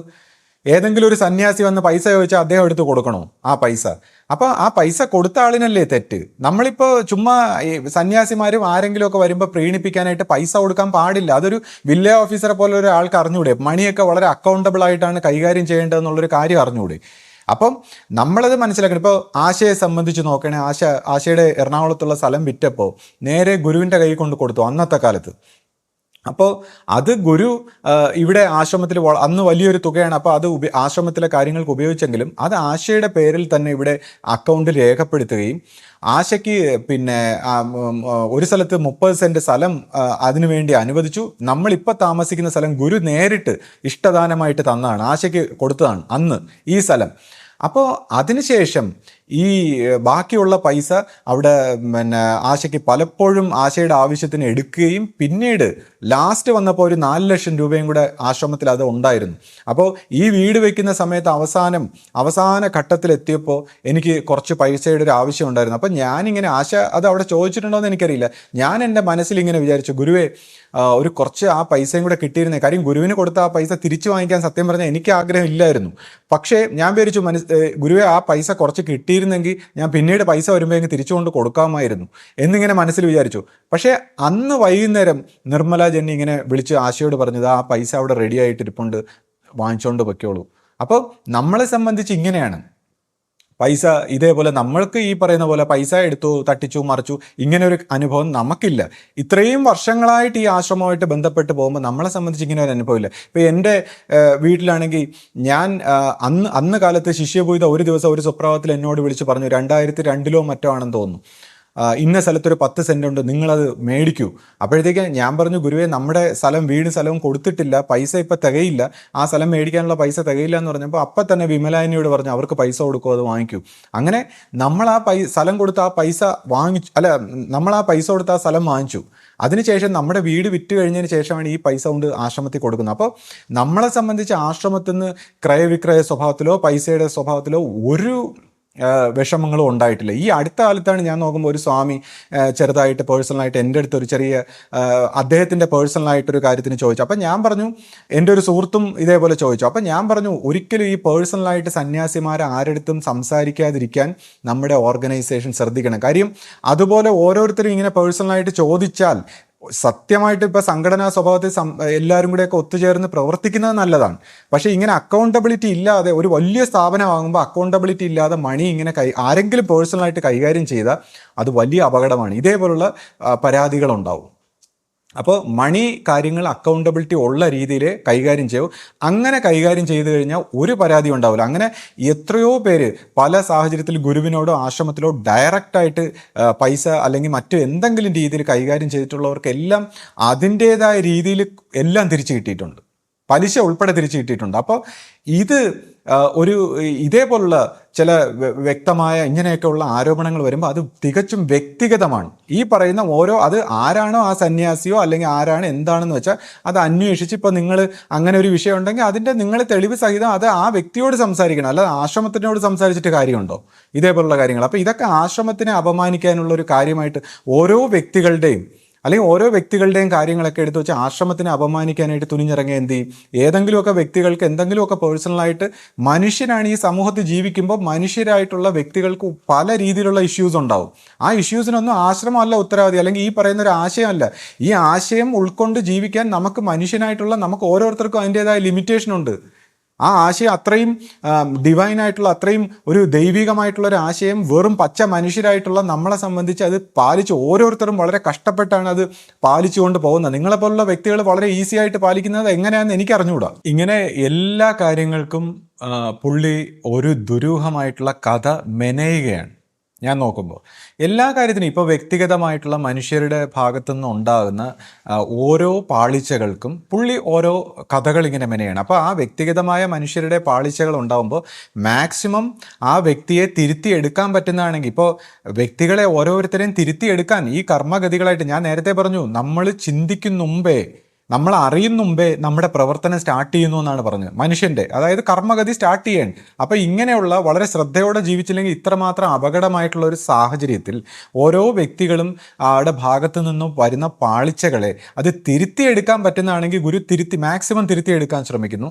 ഒരു നിവൃത്തിയില്ലാത്തൊരു സാഹചര്യത്തിലാണ് പറഞ്ഞു വിടേണ്ടി വരുന്നത്. അപ്പോൾ ഈ പറഞ്ഞു വിടേണ്ടി വരുന്ന സാഹചര്യമൊക്കെ വളരെ അൺഫോർച്ചുനേറ്റ്, വളരെ വിഷമകരമായിട്ടുള്ളൊരു കാര്യമാണ്. അല്ലാതെ ഇത് ഇങ്ങനെ വൈരാഗ്യ ബുദ്ധിയോടെ അങ്ങ് പറഞ്ഞു വിടുക എന്നുള്ളതല്ല.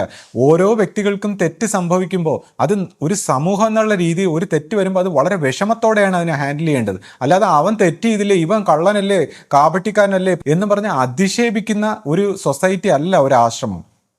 മനുഷ്യരാശിയിൽ മനുഷ്യൻ പ്രവർത്തിച്ചു വരുമ്പോൾ എന്തുകൊണ്ട് മനുഷ്യൻ ഇങ്ങനെ ശരിയും തെറ്റും അല്ലെങ്കിൽ ഇങ്ങനെയൊക്കെയുള്ള വിഷമങ്ങളുണ്ട്, അപ്പോൾ ഇതിനെ എങ്ങനെ തിരുത്തിയെടുക്കാം, കരുണാപൂർവ്വം ഓരോ വ്യക്തികളെ എങ്ങനെ രക്ഷിക്കാം എന്നൊക്കെയാണ് ആശ്രമ സ്വഭാവത്തിൽ നമ്മൾ ചിന്തിക്കുന്നതും പഠിക്കുന്നതും ജീവിക്കാൻ ശ്രമിക്കുന്നതും. അപ്പോൾ ഇതുപോലുള്ള വ്യക്തികൾ എല്ലാത്തിനും ഇങ്ങനെ ആശ്രമത്തെ കുറ്റപ്പെടുത്താൻ അവരുടെ പേഴ്സണൽ വൈരാഗ്യങ്ങളോ അവരുടെ പേഴ്സണൽ എന്തെങ്കിലും ഉദ്ദേശം വെച്ചിട്ട് ഈ രീതിയിൽ പെരുമാറുകയാണ്. ഇപ്പോൾ എന്ത് സ്വാഭാവികമായിട്ടുള്ള മരണമോ എന്ത് ഇഷ്യൂ വന്നാലും അത് ദുരൂഹമാണ്. അപ്പം നമ്മൾ ഈ വ്യക്തി മനസ്സിലാക്കേണ്ടത് എല്ലാം കർമ്മഗതിയാണ്. ആരും ആരെയും ഉപദ്രവിക്കുന്നോ ആരെയും തകർക്കുന്നോ ആരെയും നശിപ്പിക്കുന്നില്ല. ഓരോരുത്തരുടെ കർമ്മഗതിയാണ്. അവനവൻ ചെയ്തതിന് അവനവൻ അനുഭവിച്ചേ പറ്റൂ. അത് ആരും അനുഭവിപ്പിക്കുന്ന അല്ല, ആർക്കും അനുഭവിപ്പിക്കാനും കഴിയില്ല. ഗുരു വേണമെങ്കിൽ ഒരു ഗുരു ചില മുള്ളിനെ മുള്ളുകൊണ്ട് എടുക്കുന്നതിനൊക്കെ ചില കൗണ്ടറായിട്ട് വേറൊരു വശത്തൂടെ ദുഃഖിപ്പിച്ചുകൊണ്ട് ചിലപ്പോൾ ഈ കർമ്മഗതി ഒന്ന് മാറ്റാൻ ശ്രമിക്കും. പക്ഷെ അതിനെപ്പോലും നിങ്ങളെ പോലുള്ളൊരു തെറ്റിദ്ധരിക്കുകയാണ്. ഒരു ഗുരു ചിലപ്പോൾ ഒരു എന്തെങ്കിലും ഒരു കർമ്മം നേരത്തെ മനസ്സിലാക്കുമ്പോൾ കൗണ്ടറായിട്ട് ഒന്ന് രക്ഷിക്കാൻ ശ്രമിക്കും. അല്ലാതെ ആർക്കും ആരെയും ഒന്നും അനുഭവിപ്പിക്കാൻ പറ്റില്ല. ഞാൻ അനുഭവിക്കേണ്ടത് മാത്രമേ ഞാൻ അനുഭവിപ്പിക്കൂ. ഇപ്പോൾ ഞാൻ ഇതിനെക്കുറിച്ച് ആലോചിക്കുമ്പോൾ എൻ്റെ ഒരു സുഹൃത്തിനെ കുറിച്ച് വർഷങ്ങൾക്ക് മുമ്പ് ഞാൻ എൻ്റെയൊക്കെ കുട്ടിക്കാലം മുതലേ കാണുമ്പോൾ അയാൾ വളരെ ഒരു ധനാഢ്യനായി, അച്ഛനും അമ്മയൊക്കെ വളരെ ഉയർന്ന ഗവൺമെൻറ് സർവീസിൽ, അന്നത്തെ കാലത്ത് നല്ല വലിയ 2 നില വീട് അദ്ദേഹത്തിന്. ഞാനൊക്കെ സൈക്കിളിൽ പോകുന്ന കാലത്ത് അദ്ദേഹത്തിന് ബൈക്കുണ്ട്. നമ്മൾ മാരുതി 800 എടുത്തപ്പോഴത്തേക്ക് പുള്ളിയുടെ വീട്ടിൽ വലിയ ഇന്നോവയും അല്ലെങ്കിൽ അതുപോലെയൊക്കെയുള്ള വലിയ വലിയ കാറുകളും ഒക്കെ ആയിട്ട് വളരെ സൗകര്യത്തിൽ ജീവിച്ചു. അദ്ദേഹം പഠിക്കാനൊക്കെ മോശമായിരുന്നു, എന്നാൽ അദ്ദേഹം സാമ്പത്തികത്തിൻ്റെ ഇതിൽ വളരെ ചെറുപ്രായത്തിൽ പ്രേമിച്ച് വിവാഹം കഴിച്ചു. ആ പ്രേമിച്ച അവസാനം അത് ഡൈവോഴ്സായി, അത് ഒരു കുട്ടിയായി, ആരുമായിട്ട് യോജിക്കുന്നില്ല, ഇദ്ദേഹത്തിൻ്റെ വീട്ടുകാരുമായിട്ട് യോജിക്കുന്നില്ല, അച്ഛനും അമ്മയും മരിച്ചു, അവസാനം സാമ്പത്തിക ദുരിതമായി. ഈ വലിയ വീടും ഇയാളും മാത്രം. അദ്ദേഹത്തിൻ്റെ സഹോദരങ്ങളുമായിട്ട് അയാൾക്ക് യോജിക്കാൻ പറ്റുന്നില്ല, ആരുമായിട്ട് യോജിക്കാൻ പറ്റുന്നില്ല. അവസാനം ഭാര്യയ്ക്ക് മറ്റ് ബന്ധങ്ങളെന്നൊക്കെ പറഞ്ഞ് വിഷമിക്കുന്നു. അപ്പോൾ അതിനും എല്ലാം ഇദ്ദേഹത്തിൻ്റെ ഭാഗത്താണ് പാളിച്ചെങ്കിലും അദ്ദേഹം ബാക്കിയുള്ളവരെയാണ് കുറ്റപ്പെടുത്തുന്നത്. അവസാനം ഭക്ഷണം കഴിക്കാൻ പോലും സാഹചര്യമില്ലാത്ത അവസ്ഥ വരുന്നു. അവസാനം വീട്ടിലെ ജാമ്പയ്ക്ക പറിച്ച് തിന്നിട്ട് വെള്ളവും കുടിച്ചുകൊണ്ട് ജീവിക്കുന്നതായിട്ട് അറിഞ്ഞു. പലപ്പോഴും ഞാനൊക്കെ പൈസ വല്ലപ്പോഴും അയച്ചു കൊടുക്കും. പല സാഹചര്യത്തിലും എന്നോട് ഇങ്ങോട്ട് വിളിച്ച് ചോദിച്ചിട്ടുണ്ട്. അങ്ങനെ പല ആൾക്കാരോടും ചോദിച്ച കാര്യം, പുള്ളിക്ക് ജോലിക്കൊന്നും പോകാനുള്ളൊരു അറിവില്ല, അഥവാ ഈ ഇത്രയും വലിയ ധനാട്യൻ എന്നൊക്കെ ഉള്ളൊരു ചിന്ത പിന്നെ ഉള്ളതുകൊണ്ട് ഒരു സ്ഥലത്തും ജോലിക്ക് പോകുകയില്ല. അപ്പോൾ അങ്ങനെ കഷ്ടപ്പെട്ട് നിൽക്കുന്ന ഒരു അവസരത്തിൽ ഞാൻ ഇപ്പോൾ ഒരു സ്ഥലത്തുകൊണ്ട് മറ്റൊരു സ്ഥലത്ത് ചെറിയൊരു ജോലിക്ക് കൊണ്ട് നിർത്തിയപ്പോൾ എവിടെ ചെന്നാലും കംപ്ലൈൻറ്റ് പറഞ്ഞ് പുള്ളി നിർത്തിക്കളയും. ഇവിടെയും അയാൾ ജോലി ചെയ്യാതെ ഓരോ കംപ്ലൈൻറ്റ് പറയുന്നു. എന്നിട്ട് പറയുന്നു, നിങ്ങൾക്കൊക്കെ ഇതില്ലേ, മറ്റതില്ലേ, മറിച്ചതില്ലേ, ഞാനിങ്ങനെ കഷ്ടപ്പെടുന്നില്ലേ, ഞാനൊരു സിനിമ പോലും കണ്ടില്ല, ഈ ലോക സിനിമ പുതിയത് ഞാൻ കണ്ടില്ല, നീ കണ്ടില്ലേ, ഇതൊക്കെയാണ് പുള്ളി ചോദിക്കുന്നത്. അപ്പം ഞാൻ അന്ന് വിട്ട് ഇയാളുടെ അടുത്ത് ഞാൻ എന്ത് പറയും? ഞാൻ പറഞ്ഞു, നീ ഇത്രയും ഇതെല്ലാം സംഭവിച്ച നിന്റെ കുഴപ്പമല്ലേ, ബാക്കി ആരെങ്കിലും ഉപദ്രവിച്ചാ നിന്നെ? നീയല്ലേ ഇതെല്ലാം വരുത്തി വെച്ചത്. അപ്പോൾ അതൊന്നും പഴയ കാര്യങ്ങളൊന്നും പറയണ്ട, ദേഷ്യം വരുന്നു. അപ്പം ഞാൻ പറഞ്ഞു, ഞാൻ പറയുന്ന കേട്ടേ പറ്റൂ. നിന്റെ അച്ഛനും അമ്മയായിട്ട് ഇതിനൊക്കെ യോജിക്കാൻ പറ്റിയില്ല, അതെല്ലാം നീ കളഞ്ഞു. ഭാര്യയായിട്ട് യോജിക്കാൻ പറ്റില്ല, ഭാര്യ വീട്ടുകാരുമായിട്ട് യോജിക്കാൻ പറ്റില്ല, സഹോദരങ്ങളുമായിട്ട് യോജിക്കില്ല, ആരുമായിട്ട് യോജിക്കില്ല, ഒരു ജോലി സ്ഥലത്തും യോജിക്കില്ല, ഇവിടെ ഒരു ജോലിക്ക് നിർത്തിയാൽ അവിടെയായിട്ട് യോജിക്കില്ല. പിന്നെ നീ എന്ത് ഇതെല്ലാം ഇങ്ങനെ ആരുമായിട്ട് യോജിക്കാൻ പറ്റാത്ത കുഴപ്പം നിനക്കാണ് കുഴപ്പമെന്ന് ഇനിയെങ്കിലും നീ വയസ്സുകാലത്തെങ്കിലും മനസ്സിലാക്കണ്ടേ? അപ്പോൾ അത് പുള്ളി മനസ്സിലാക്കുന്നില്ല. അപ്പോൾ അവനവനാണ് കുഴപ്പം. അവരവരുടെ വീട്ടിൽ അവരവരുടെ ജീവിതത്തിൽ വരുന്ന എല്ലാ കാര്യത്തിനും അവനവനാണ് കുഴപ്പം. അല്ലാതെ അതിന് മറ്റാർക്കും ഒരു റോളും ഇല്ല. പ്രത്യേകിച്ച് ആധ്യാത്മിക രംഗത്ത് വരുമ്പോൾ നമ്മളിത് അടിസ്ഥാനമായിട്ട് മനസ്സിലാക്കണം. അവരവരുടെ ജീവിതത്തിൽ സംഭവിക്കുന്ന എല്ലാ കാര്യത്തിനും അവനവൻ മാത്രമാണ് ഉത്തരവാദി. ഇതേപോലുള്ള നിങ്ങളിനി 100,000 ചരിത്രങ്ങളും കഥകളും വീഡിയോകളും കൊണ്ടിട്ടാലും ഈ പരാതി ഉന്നയിക്കുന്നവനെ കാണുമ്പോൾ എനിക്കറിയാം അവനാണ് കുഴപ്പം, അവരാണ് തെറ്റ് ചെയ്തത്. പൈസ അവരെടുത്ത് ആര് പറഞ്ഞു ചുമ്മാ ആരെങ്കിലും കയ്യിൽ പൈസ കൊണ്ട് കൊടുക്കാൻ? എല്ലാ മനുഷ്യരും സന്യാസി ആയാലും ആരായാലും സാധാരണ മനുഷ്യർ തന്നെയാണ്.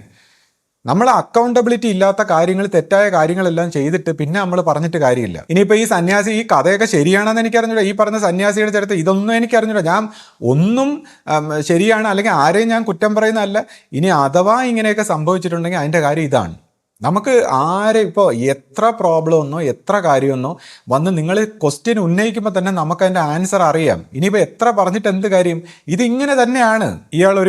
ഒരു വ്യക്തിയുടെ, ഒരു ബാങ്ക് ഉദ്യോഗസ്ഥൻ്റെ കയ്യിലൊരു പരു വരികയും അദ്ദേഹം ഗുരുവിനോട് സംസാരിച്ചപ്പോൾ ഗുരു അത് സഹിക്കാൻ പറഞ്ഞു, പക്ഷേ ശിഷ്യ പോയി വന്ന് മരുന്ന് കൊടുത്തു എന്നിങ്ങനെ പറഞ്ഞു. അപ്പോൾ ഇതെല്ലാം പുള്ളി ഒരു ആരോപണമായിട്ട് അല്ലെങ്കിൽ ശിഷ്യബോധയ്ക്കെതിരെ ഒരു കണ്ടുപിടുത്തമായിട്ടൊക്കെയാണ് ഇയാൾ പറയുന്നത്. പക്ഷേ ഇവിടെയൊക്കെ ഈ ആധ്യാത്മികമായിട്ടുള്ള വിഷയങ്ങളെക്കുറിച്ച് ഒരു അറിവില്ലാത്തതുകൊണ്ടാണ്.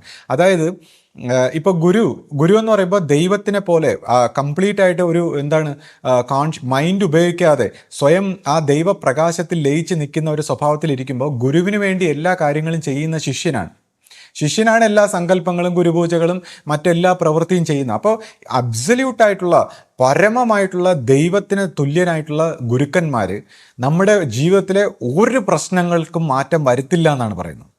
അതായത് ഈ ജീവിതത്തെ സമ്പൂർണ്ണമായി സ്വീകരിച്ച് സമ്പൂർണ്ണമായി സമർപ്പിച്ച് നമ്മൾ ജീവിക്കുമ്പോൾ നമുക്ക് താനേ പരിവർത്തനം വരും. അല്ലാതെ നമ്മൾ ഒരു തിരുത്തും വരുത്തില്ല. ഒരു സിദ്ധിയോ മിറാക്കിളോ അത്ഭുതമോ ഒരു പരിവർത്തനമോ വരുത്തുന്ന ആളല്ല ഒരു ഗുരു.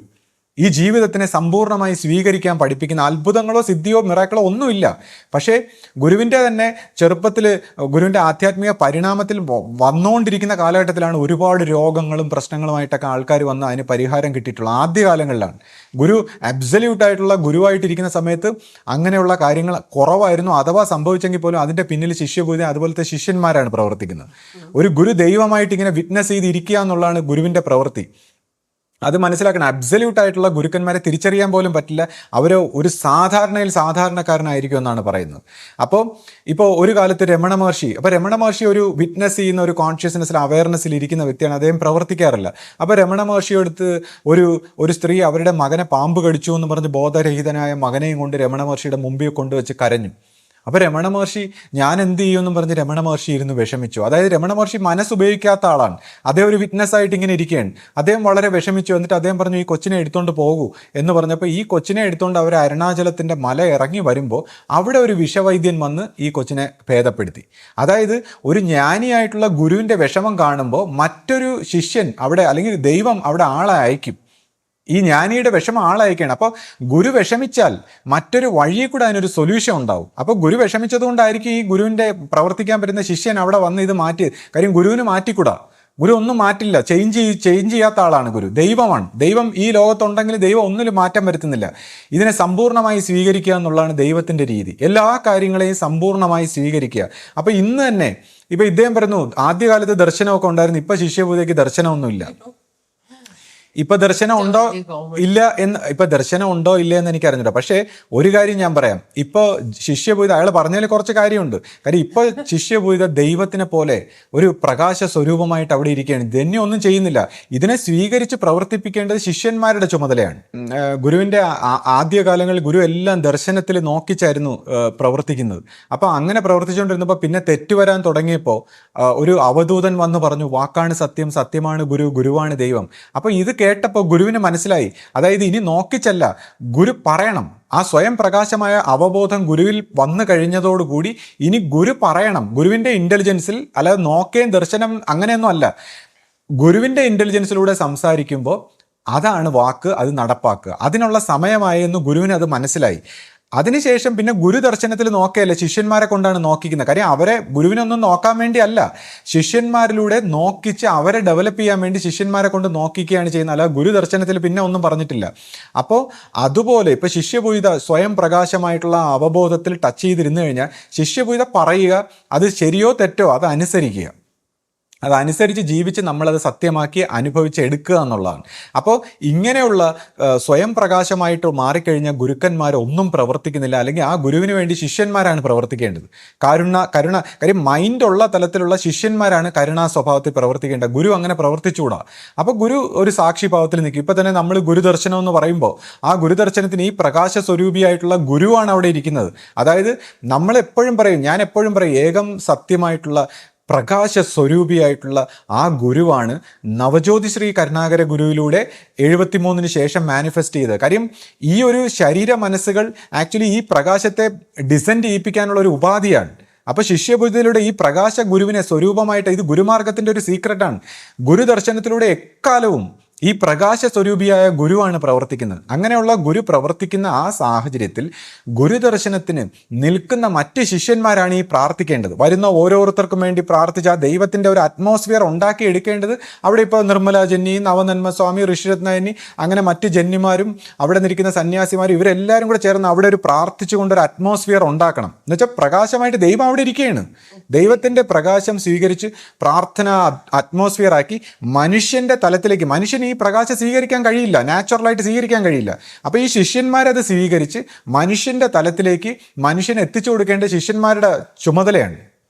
ഇപ്പൊ ഗുരുദർശനത്തിന് പണ്ട് നമ്മൾ ഗുരുവിനെ കാണാൻ വരുമ്പോൾ അന്ന് ഗുരുവിൻ്റെ ചുറ്റുവട്ടത്തുള്ള ശിഷ്യന്മാരുടെ ആ ഭക്തി കണ്ടിട്ടാണ് സത്യം പറഞ്ഞാൽ ഞാനൊക്കെ ഇങ്ങനെ അന്തം വിട്ട് പ്രാർത്ഥിച്ചത്. കാരണം പ്രത്യേകിച്ച് ശിഷ്യപൂജിതയുടെ ആ ലയിച്ച് നിൽക്കുന്ന ആ ഭാവം കണ്ട് ഭയങ്കര ലയിച്ച് പ്രാർത്ഥിക്കുക. അപ്പം ഞാനിങ്ങനെ ശിഷ്യപൂജിതയെ നോക്കിയിട്ട് അയ്യോ ഈ ജന്യ എന്താ ഇത്ര ഇതായിട്ട് പ്രാർത്ഥിക്കുന്നു, അപ്പം ഈ ഗുരു അത്രയ്ക്ക് വലുതായിരിക്കും, എന്തോ ഒരു സംഭവമാണ്. ഗുരുവിനെ കാണുമ്പോൾ നമുക്ക് തോന്നുന്നുണ്ടെങ്കിൽ ഇവരുടെ പ്രാർത്ഥനയും കൂടെ കാണുമ്പോൾ നമ്മൾ ആ അറ്റ്മോസ്ഫിയർ ഭയങ്കര ദൈവികമായിട്ട് തോന്നുകയാണ്. അപ്പം ഈ ശിഷ്യന്മാരുടെ ഈ പ്രാർത്ഥനയ്ക്കും അതിനൊക്കെ വളരെ ഇമ്പോർട്ടൻസ് ആണ്. അവരെല്ലാവരും കൂടെ ചേർന്നാണ് ആ അറ്റ്മോസ്ഫിയർ, ഗുരു മാത്രമല്ല അത് ക്രിയേറ്റ് ചെയ്യേണ്ടത്. അപ്പോൾ ഇവിടെ ഇപ്പോൾ നമ്മുടെ ചുറ്റുവട്ടത്തുള്ള ഈ ശിഷ്യ സമൂഹം ഇവരെല്ലാവരും കൂടെ ചേർന്ന് ആ ഒരു അറ്റ്മോസ്ഫിയർ ക്രിയേറ്റ് ചെയ്ത് ഓരോരുത്തരുടെയും ദുഃഖവും വിഷമവും ഒക്കെ കാണുമ്പോൾ തന്നെ അവർക്ക് വേണ്ടി പ്രാർത്ഥിക്കാനും ഗുരുവിൻ്റെ ആ പ്രകാശം നേടിയെടുത്ത് അവരുടെ കാര്യങ്ങൾ ഇതെല്ലാം ശിഷ്യ സമൂഹത്തിൻ്റെ ചുമതലയാണ്. അപ്പോൾ അതാണ് ഞാൻ പറഞ്ഞത്. ഇപ്പോൾ ഈ നമ്മുടെ ആശ്രമത്തിൻ്റെ പ്രസിഡന്റും ജനറൽ സെക്രട്ടറി ചൈതന്യസ്വാമി, ഗുരുരത്നസ്വാമിയൊക്കെ വന്ന് ഇടയ്ക്കിടയ്ക്ക് ആ ഗുരുദർശനത്തിന് കണ്ട് നമസ്കരിച്ച് ഈ ജനങ്ങൾക്ക് കാണിച്ചു കൊടുക്കണമെന്നുള്ളതാണ്. അങ്ങനെ കാണിച്ചു കൊടുക്കുമ്പോൾ ഉണ്ടാകുന്ന ഇമ്പാക്റ്റ് എന്തൊരു വലിയ അറ്റ്മോസ്ഫിയർ ആയിരിക്കും. ഇത്രയും ആ വലിപ്പമുള്ള അവരൊക്കെ വന്ന് കണ്ട് ഗുരുവിനെ നമസ്കരിക്കുമ്പോഴാണ് ഇതിൻ്റെ ഒരു ഇമ്പാക്റ്റ് പരമ്പരയ്ക്ക് ബോധ്യമാകുന്നത്. അപ്പോൾ നമ്മളൊക്കെ ഓരോരുത്തരും എല്ലാവരും ഇപ്പോൾ ഇവിടെയൊക്കെ കാണാതെ ഈ പരാതിയൊക്കെ പറഞ്ഞ് നടക്കുന്ന വ്യക്തികളൊക്കെ സത്യം പറഞ്ഞാൽ ഇത് കണ്ടിട്ട് എല്ലാവർക്കും ഭയങ്കര അത്ഭുതമായിട്ട് അതിശയമായിട്ട് തോന്നും. അവരുടെ കൂടെയുള്ളവരും ഇവരുടെയൊക്കെ വൃന്ദങ്ങളായിട്ടുള്ളവരും ഈ കാണാതെ നടക്കുന്നവരും എല്ലാവരും ഈ ഗുരുദർശനത്തിൻ്റെ ഈ പ്രകാശം സ്വീകരിക്കാത്തതുകൊണ്ടാണ് എല്ലാവർക്കും ഈ പ്രോബ്ലങ്ങളായിട്ടും മാനസികമായിട്ടും ഇല്യൂഷനായിട്ടും പരാതികളായിട്ടും പ്രശ്നങ്ങളുമായിട്ടും ഒക്കെ നിൽക്കുന്നത്. ഇത് വിശ്വസിച്ച് ഇതിനെ സ്വീകരിച്ച് നമ്മുടെ ശരീര മനസ്സുകളെയൊക്കെ ശുദ്ധീകരിച്ച് നമ്മുടെ സകല ഭ്രാന്തും മാറ്റി ക്ലാരിറ്റിയാക്കി ബോധമാക്കി മാറ്റാൻ ഈ ഓരോരുത്തരും അപ്പം അങ്ങനെ ആകുമ്പോൾ ഈ സീനിയർ ആയിട്ടുള്ള എല്ലാവരും ഒക്കെ വന്ന് കണ്ട് ദൈവത്തിൻ്റെ മഹിമ എല്ലാവർക്കും ഫീൽ ചെയ്യണം, ആ അറ്റ്മോസ്ഫിയർ ക്രിയേറ്റ് ചെയ്യണം. അങ്ങനെയാണ് ഒരു ആശ്രമം വൈബ്രൻ്റ് ആവുന്നത്. അങ്ങനെയുള്ളൊരു ജ്വലിക്കുന്ന ആ ആശ്രമം ലോകത്തിന് മൊത്തം വെളിച്ചമായി മാറും. ഈ ശിഷ്യ സമൂഹം എല്ലാവരും, കാര്യം ദൈവം സ്വയം പ്രകാശമായിരിക്കുന്ന ദൈവം അല്ല പ്രവർത്തിക്കേണ്ടത്, ഗുരു ദൈവത്തിൻ്റെ സ്വഭാവത്തിലുള്ള ഗുരു അല്ല, ശിഷ്യന്മാരാണിത് പ്രവർത്തിക്കേണ്ടത്. ശിഷ്യന്മാരെല്ലാം കൂടെ വൈബ്രൻ്റ് ആയിട്ട് നിന്ന് പ്രാർത്ഥിക്കുമ്പോൾ ആ ആശ്രമത്തിൽ നിന്ന് ഒരു ജ്വാലയായിട്ട് അത് ലോകത്തിലേക്ക് വ്യാപിക്കും. അപ്പോൾ അത് കാണിച്ചു തരാൻ ഈ ഭരണതലത്തൊക്കെ ഏറ്റവും ടോപ്പായിട്ടുള്ള ആൾക്കാരാണ് വന്ന് അതിനെ മാനിച്ച് കാണിച്ചു തരേണ്ടത്. നമ്മളെ സംബന്ധിച്ച് വ്യക്തിപൂജ ചെയ്യുന്ന ഒരു ആശ്രമം അല്ല നമ്മുടേത്. വ്യക്തിപൂജ, നമ്മൾ ഏകം സത്യമായ ദൈവത്തിനെ സ്തുതിക്കുന്ന സ്ഥലമാണ്, ദൈവത്തിൻ്റെ ആരാധകരാണ് നമ്മൾ. അപ്പോൾ ഈ ഏകം സത്യമായ ആ പ്രകാശ സ്വരൂപിയായ ഗുരുവാണ് മനുഷ്യ രൂപത്തിൽ മനുഷ്യ വിഗ്രഹമായിട്ട് നമുക്ക് കിട്ടുന്നത്. ആ ഗുരു ആ പ്രകാശ ഗുരുവാണ് എക്കാലത്തും നമുക്ക് ഗുരു, ഏകം സത്യമായ ഗുരു. അതുകൊണ്ടാണ് ഇപ്പോൾ ഗുരു താമരയിൽ ഓങ്കാര ആ ദൈവത്തിൻ്റെ ഒരു സിംബോളിക്കായിട്ട്, ആ പ്രകാശ സ്വരൂപിയായ ഗുരുവിന് സിംബോളിക്കായിട്ടാണ് ഗുരു പ്രതിഷ്ഠകളൊക്കെ നടത്തുന്നത് നമ്മുടെ വീടുകളിലും ആശ്രമങ്ങളിലും ഒക്കെ. അപ്പോൾ അതിൽ നിന്ന് നമ്മൾ മനസ്സിലായി വ്യക്തിപൂജയേക്കാൾ കൂടുതൽ നമ്മൾ എക്കാലവും ഈ പ്രകാശ സ്വരൂപിയായ ആ പരമമായ ആ ദൈവത്തെയാണ് നമ്മൾ ആരാധിക്കുന്നത്. അപ്പോൾ അങ്ങനെ വരുമ്പോൾ ഈ പ്രകാശ സ്വരൂപിയായ ഗുരു നിറഞ്ഞിരിക്കുന്ന ഈ ഗുരുവിന് എന്താണ് പ്രാധാന്യം, അത് ഓരോ വ്യക്തികളും സ്വന്തം അനുഭവത്തിൽ മനസ്സിലാക്കേണ്ടതാണ്. അത് നമ്മൾ പറഞ്ഞ് പഠിപ്പിക്കേണ്ടത്. നമ്മൾ ഏകം സത്യമായ ദൈവത്തെയാണ് ആരാധിക്കുന്നത്. ഈ ദൈവത്തെ ഗുരുവിൽ കണ്ട് വണങ്ങുമ്പോൾ ഈ ഗുരുവിൻ്റെ വ്യക്തിത്വത്തിന് എന്ത് മഹിമയുണ്ട്, അല്ലെങ്കിൽ ഈ ഗുരു വ്യക്തിയായിരിക്കുന്ന ഗുരു ഈ സ്വന്തം ശരീരത്തിനെ അവസ്ഥാപൂർത്തീകരണം എന്നൊക്കെ പറയുന്ന പ്രോസസ്സിലൂടെ അത് ഡിസ്മാൻഡിൽ ചെയ്തിട്ട് പിന്നെ ഈ പ്രകാശ സ്വരൂപിയായി പുതിയൊരു ശരീരം സൃഷ്ടിക്കുമ്പോൾ ആ ശരീരത്തിന് എന്താണ് പ്രത്യേകത, അല്ലെങ്കിൽ ആ വ്യക്തിത്വത്തിന് എന്താണ് പ്രത്യേകത എന്നൊക്കെ ഉള്ളത് ഓരോരുത്തരും അനുഭവവശത്ത് സാക്ഷാത്കരിക്കേണ്ടതാണ്. അതൊരിക്കലും നമ്മൾ ഈ പറഞ്ഞ കണക്ക് പറഞ്ഞു പഠിപ്പിക്കേണ്ടതല്ല.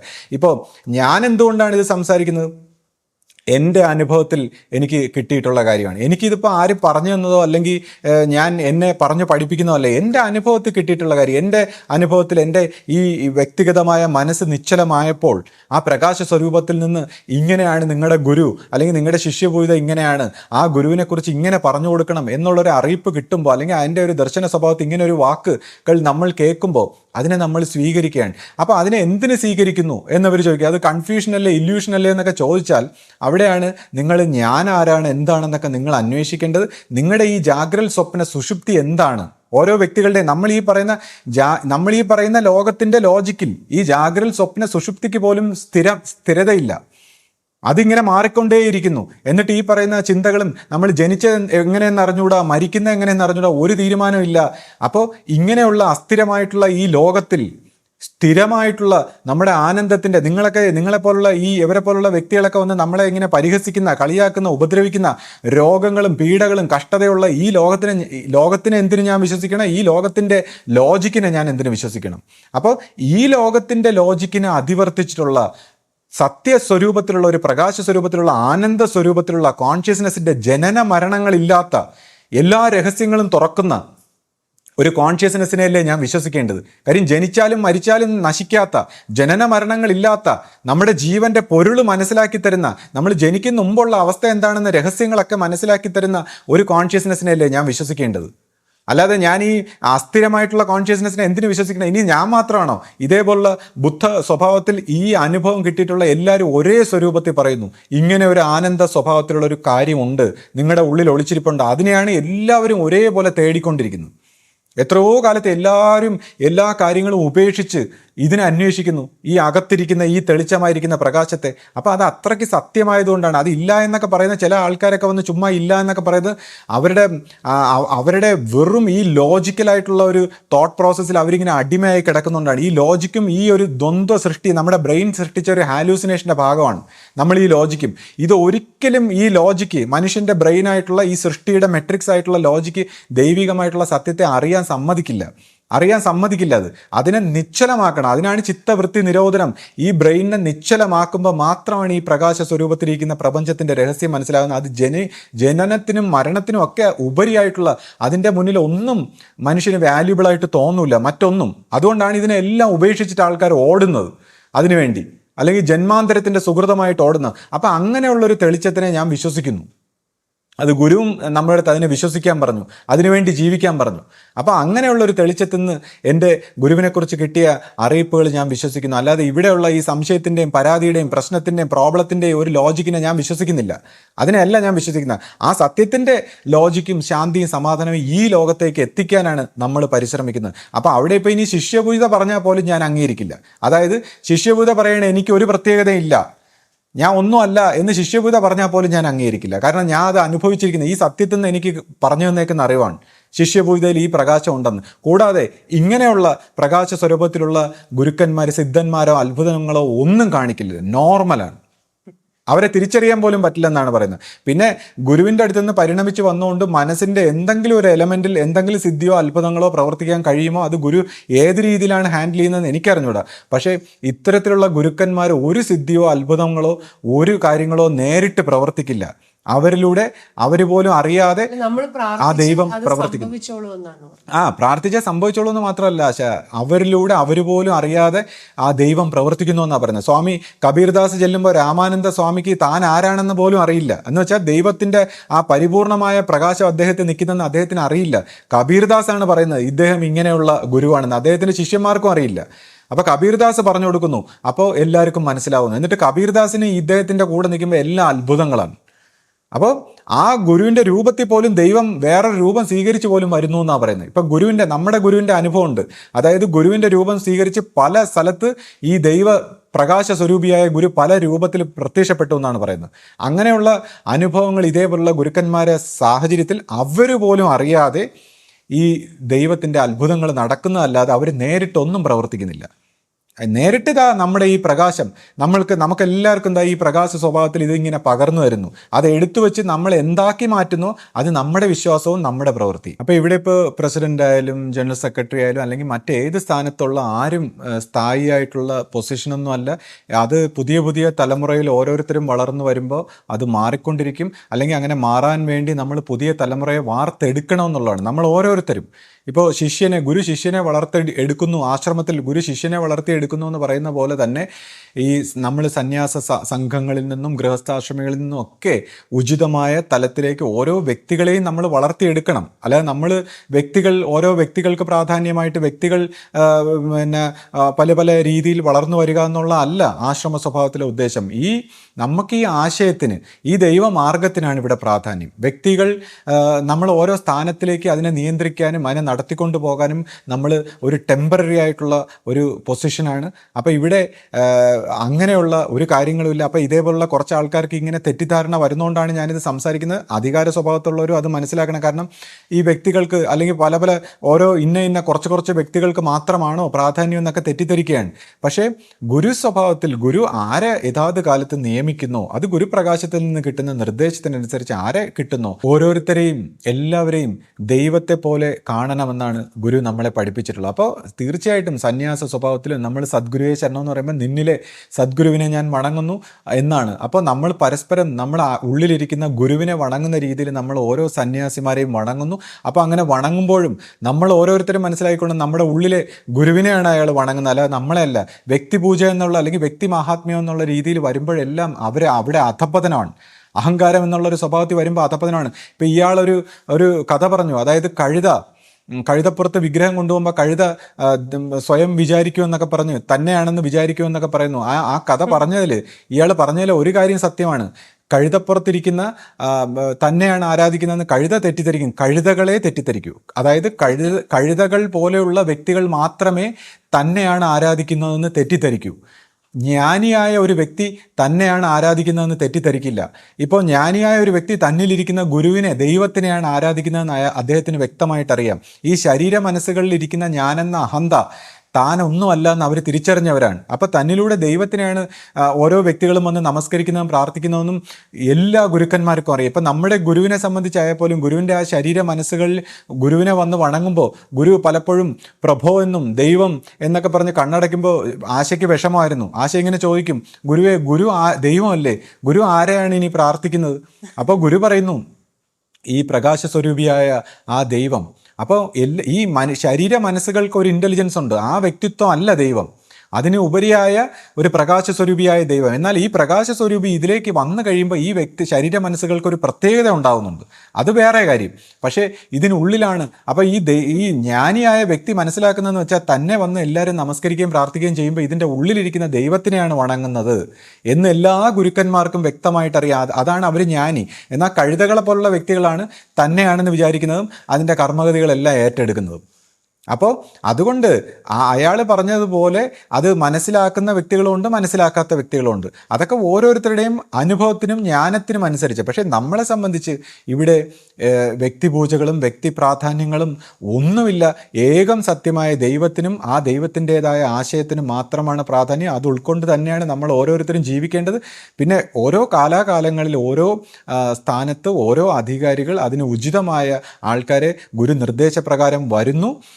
ഉചിതമായൊരു മാറേണ്ട സമയമാകുമ്പോൾ മാറുന്നു.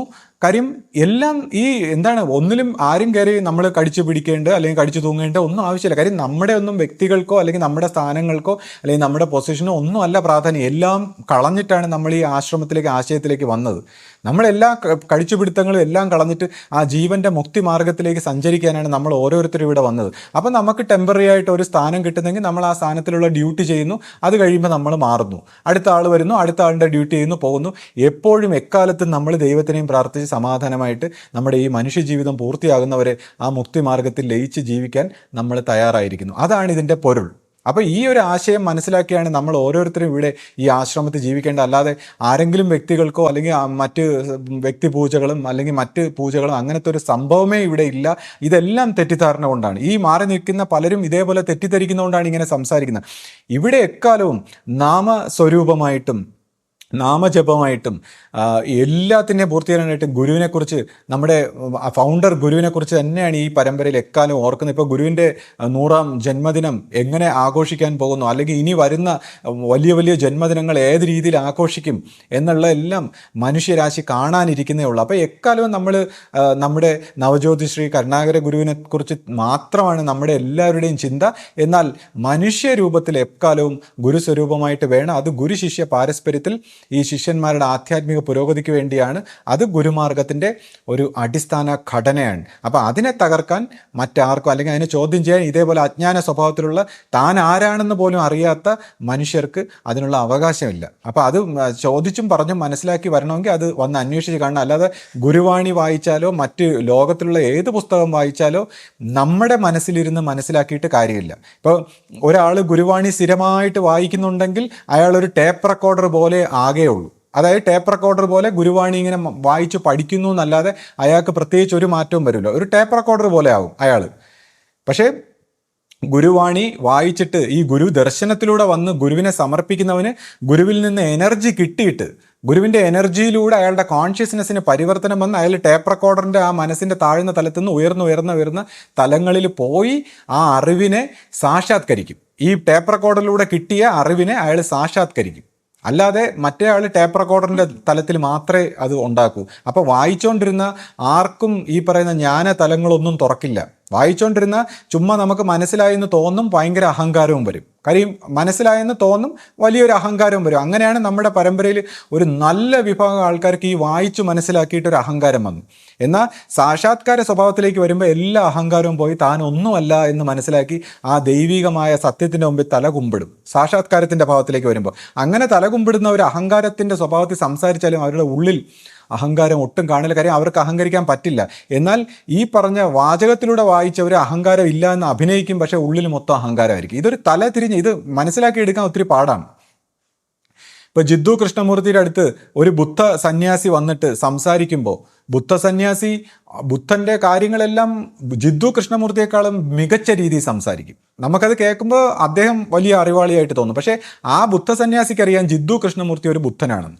അപ്പോൾ അത് അദ്ദേഹത്തിന് വിവരമുള്ളതുകൊണ്ട് അദ്ദേഹം എല്ലാം പറയുമെങ്കിലും ജിദ്ദു കൃഷ്ണമൂർത്തിയുടെ മുമ്പ് ഒന്ന് കുമ്പിട്ട് നിൽക്കും. അപ്പോൾ ജിദ്ദു കൃഷ്ണമൂർത്തി പറയും, സാർ നിങ്ങൾക്ക് എല്ലാം എന്നേക്കാൾ നന്നായിട്ട് അറിയാം, പക്ഷേ നിങ്ങൾ അറിഞ്ഞതിനെ ആ ടേപ്പ് റെക്കോർഡറിനെ ഒന്ന് സ്റ്റോപ്പ് ചെയ്ത് കുറച്ച് നേരം ഞാൻ പറയുന്ന ഒന്ന് കേൾക്കാമോ? കേട്ട് കഴിയുമ്പോൾ നിങ്ങൾ എൻ്റെ അല്ലെങ്കിൽ അതിൻ്റെ അർത്ഥം അദ്ദേഹം പറഞ്ഞില്ല, പക്ഷെ ഞാൻ പറയണം, അദ്ദേഹത്തിൻ്റെ ആ എനർജിയിലൂടെ ഇദ്ദേഹത്തിന് ആ സാക്ഷാത്കാര സ്വഭാവത്തിലേക്ക് വരും. ഇതാണ് ഗുരുശിഷ്യ ബന്ധം. അല്ലാതെ ഇത് ഒരിക്കലും പുസ്തക വായനയിലൂടെ ആർക്കും ഇത് കിട്ടില്ല. ഇനിയിപ്പോൾ നിങ്ങളെപ്പോലുള്ള കുറച്ച് പേരിങ്ങനെ പരാതി ഉന്നയിക്കുമ്പോൾ ഈ പരാതി ഉന്നയിക്കുന്ന ആൾക്കാരെ എല്ലാം കൂടെ ചേർത്ത് വെച്ച് ഇതിപ്പോൾ ഇതേപോലുള്ളൊരു സ്ഥാപനം നടത്തുകയാണെങ്കിൽ എന്തായിരിക്കും സംഭവിക്കുക? ഇതൊക്കെ നമ്മൾ ആലോചിക്കണം. നിങ്ങൾ ഈ പറയുന്ന ഇപ്പോൾ ഇത്രയും കാലം ഗുരുവിനെ ആരാധിച്ചുകൊണ്ടിരുന്ന നിങ്ങൾക്ക് ഉണ്ടാകുന്ന പ്രശ്നങ്ങൾക്കെല്ലാം മാറ്റം വരുമോ ജീവിതത്തിൽ? നിങ്ങളുടെ ജീവിതം പഴയ പോലെ തന്നെ തുടരും. ഇപ്പോൾ ചില പാർട്ടിക്കാരുണ്ട് വന്ന് എല്ലാ കമ്പനികളും പൊളിക്കാൻ അറിയാം, പക്ഷെ ഒരു കമ്പനിയെ നേരെ നടത്താൻ ആർക്കെങ്കിലും അറിയാമോ? അപ്പോൾ ഈ സമരം ചെയ്ത് എല്ലാം പൊളിക്കാൻ എല്ലാവർക്കും പറ്റും, പക്ഷെ നേരെ നടത്താനാണല്ലോ പാട്. ഇപ്പോൾ ഈ പറഞ്ഞ ആൾക്കാർക്ക് ഇതെല്ലാം പൊളിച്ചു കളഞ്ഞിട്ട് അവരുടേതായ രീതി ആരാധിച്ച ഈ പറഞ്ഞ അവരുടെ പ്രശ്നങ്ങളും സാമ്പത്തിക ദുഃഖങ്ങളും അവർക്ക് നേരിട്ട അപകടങ്ങളും അവരുടെ കർമ്മദോഷങ്ങളും എല്ലാം മാറുമോ? ഇത് മാറണമെങ്കിൽ അവനവൻ തന്നെ വിചാരിക്കണം. അവനവൻ്റെ ജീവിതത്തിലെ എല്ലാ പ്രശ്നങ്ങളും മാറണമെങ്കിൽ അവനവൻ തന്നെ അവനവൻ്റെ മനസ്സിനെയും ചിന്താഗതിയും എല്ലാം മാറ്റി സമൂലമായിട്ട് സ്നേഹിക്കാനും സഹകരിക്കാനും എല്ലാത്തിനും തയ്യാറായാൽ മാത്രമേ അവനവൻ്റെ ജീവിതം മാറൂ. അല്ലാതെ മറ്റുള്ളവരെ ഇങ്ങനെ കുറ്റം പറഞ്ഞു നടന്നാൽ അതെല്ലാം തൻ്റെ ജീവിതത്തിലേക്ക് വന്ന് ദുഃഖകരമായിട്ട് മാറും. അപ്പോൾ ഇത് ബാലിശമായിട്ടുള്ള ഒരു സ്വഭാവമുള്ള കുറച്ച് ആൾക്കാരാണ് ഇങ്ങനെ മാറി നിന്ന് കുറ്റം പറയുന്നത്. അവർക്ക് എന്തോ സ്ഥാനം ഉണ്ട് അല്ലെങ്കിൽ എന്തോ പ്രത്യേകത ഉണ്ടെന്നൊക്കെ കരുതിയ വ്യക്തികൾ അഹങ്കാരം പരിണമിക്കാതിരുന്നാൽ അത് മാനസിക രോഗത്തിലേക്കാണ് അടുത്ത തലം. ആധ്യാത്മിക രംഗത്ത് വന്നിട്ട് അഹങ്കാരത്തെ പരിണമിച്ചില്ലെങ്കിൽ അത് പിന്നെ മാനസിക രോഗമായിട്ടാണ് മാറുന്നത്. അപ്പോൾ ഭയങ്കര ഇഷ്യൂസ് ഉണ്ടാവും എല്ലാത്തരം. അത് പ്രകൃതിയുടെ ഒരു വർക്കാണ്. എല്ലാത്തരം ഇഷ്യൂസും വരുമ്പോൾ ആ ഇഷ്യൂസിൽ നിന്ന് അവസാനം ഗതിയില്ലാതെ മാറേണ്ടി വരും. പിന്നെ പ്രകൃതിയിലൊരു രീതിയുണ്ട്, എന്ത് പ്രശ്നം ആരെന്ത് ചെയ്യുന്നോ, എന്ത് തെറ്റ് ചെയ്യുന്നോ, പ്രവൃത്തി ചെയ്യുന്നോ, അവരെല്ലാം അവരെ കർമ്മത്തിൽ ഇങ്ങനെ അവർ വീഴുന്നത് വരെ സപ്പോർട്ട് ചെയ്യും. അവരെ കർമ്മം കൊണ്ട് അവർ വീഴുന്നവരെ സപ്പോർട്ട് ചെയ്യും. അപ്പോൾ ഗുരുവും അതുപോലെയാണ്, വീഴുന്നത് വരെ സപ്പോർട്ട് ചെയ്യും. കാര്യം ഈ തെറ്റ് ചെയ്യുന്നവനിലൂടെയും ഒരുപാട് പേർക്ക് കളക്റ്റീവായിട്ട് ചിലപ്പോൾ ഒരു നന്മ ഉണ്ടാവാൻ സാധ്യതയുണ്ട്, ക്ലേശിച്ചുകൊണ്ടും വിഷമിച്ചുകൊണ്ടും ആണെങ്കിലും. അപ്പോൾ ഇതുപോലുള്ള തെറ്റുകളും പ്രവൃത്തികളും എല്ലാം പ്രകൃതി സപ്പോർട്ട് ചെയ്യും. പക്ഷേ ഒരു ദിവസം ഈ കർമ്മങ്ങളുടെ എല്ലാം ഭാരം കൊണ്ട് നമ്മൾ വീണു പോകും. അപ്പോൾ അങ്ങനെ വീണു പോകാതിരിക്കണമെങ്കിൽ നമ്മൾ എന്ത് ചെയ്യണം?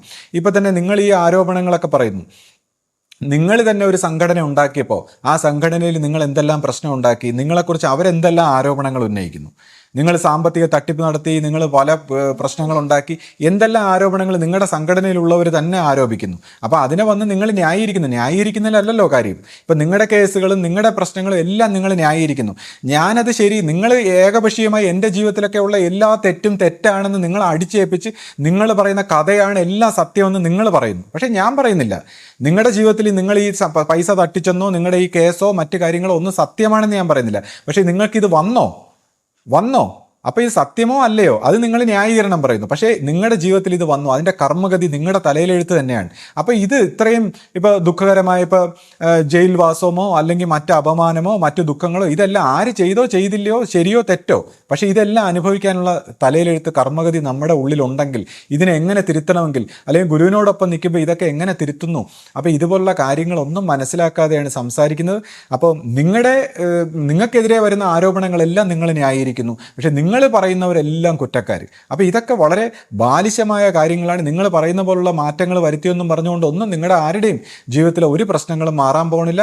പ്രശ്നങ്ങൾ മാറണമെങ്കിൽ അവനവൻ തന്നെ സ്വയം പരിവർത്തനപ്പെടുത്താൻ തീരുമാനിച്ച് ഇറങ്ങി ഗുരു സത്സംഗം കൊണ്ടും അല്ലെങ്കിൽ ഗുരു പറഞ്ഞ പോലെയൊക്കെ ജീവിച്ച് ഈ ഗുരുവാണിയും പുസ്തകങ്ങളും ഒക്കെ വായിച്ച് ടേപ്പ് റെക്കോർഡർ പോലെ ഇരിക്കാതെ ഇത് സാക്ഷാത്കരിക്കാനായിട്ട് എന്ത് ചെയ്യണം എന്നുള്ള രീതിയിൽ വളരാൻ നമ്മൾ ഓരോരുത്തരും തയ്യാറാകണം. ഇപ്പോൾ ഇതുപോലുള്ള കാര്യങ്ങൾക്ക് ഇനിയും ഒരുപാട് കാര്യങ്ങൾ പറയാനുണ്ട്.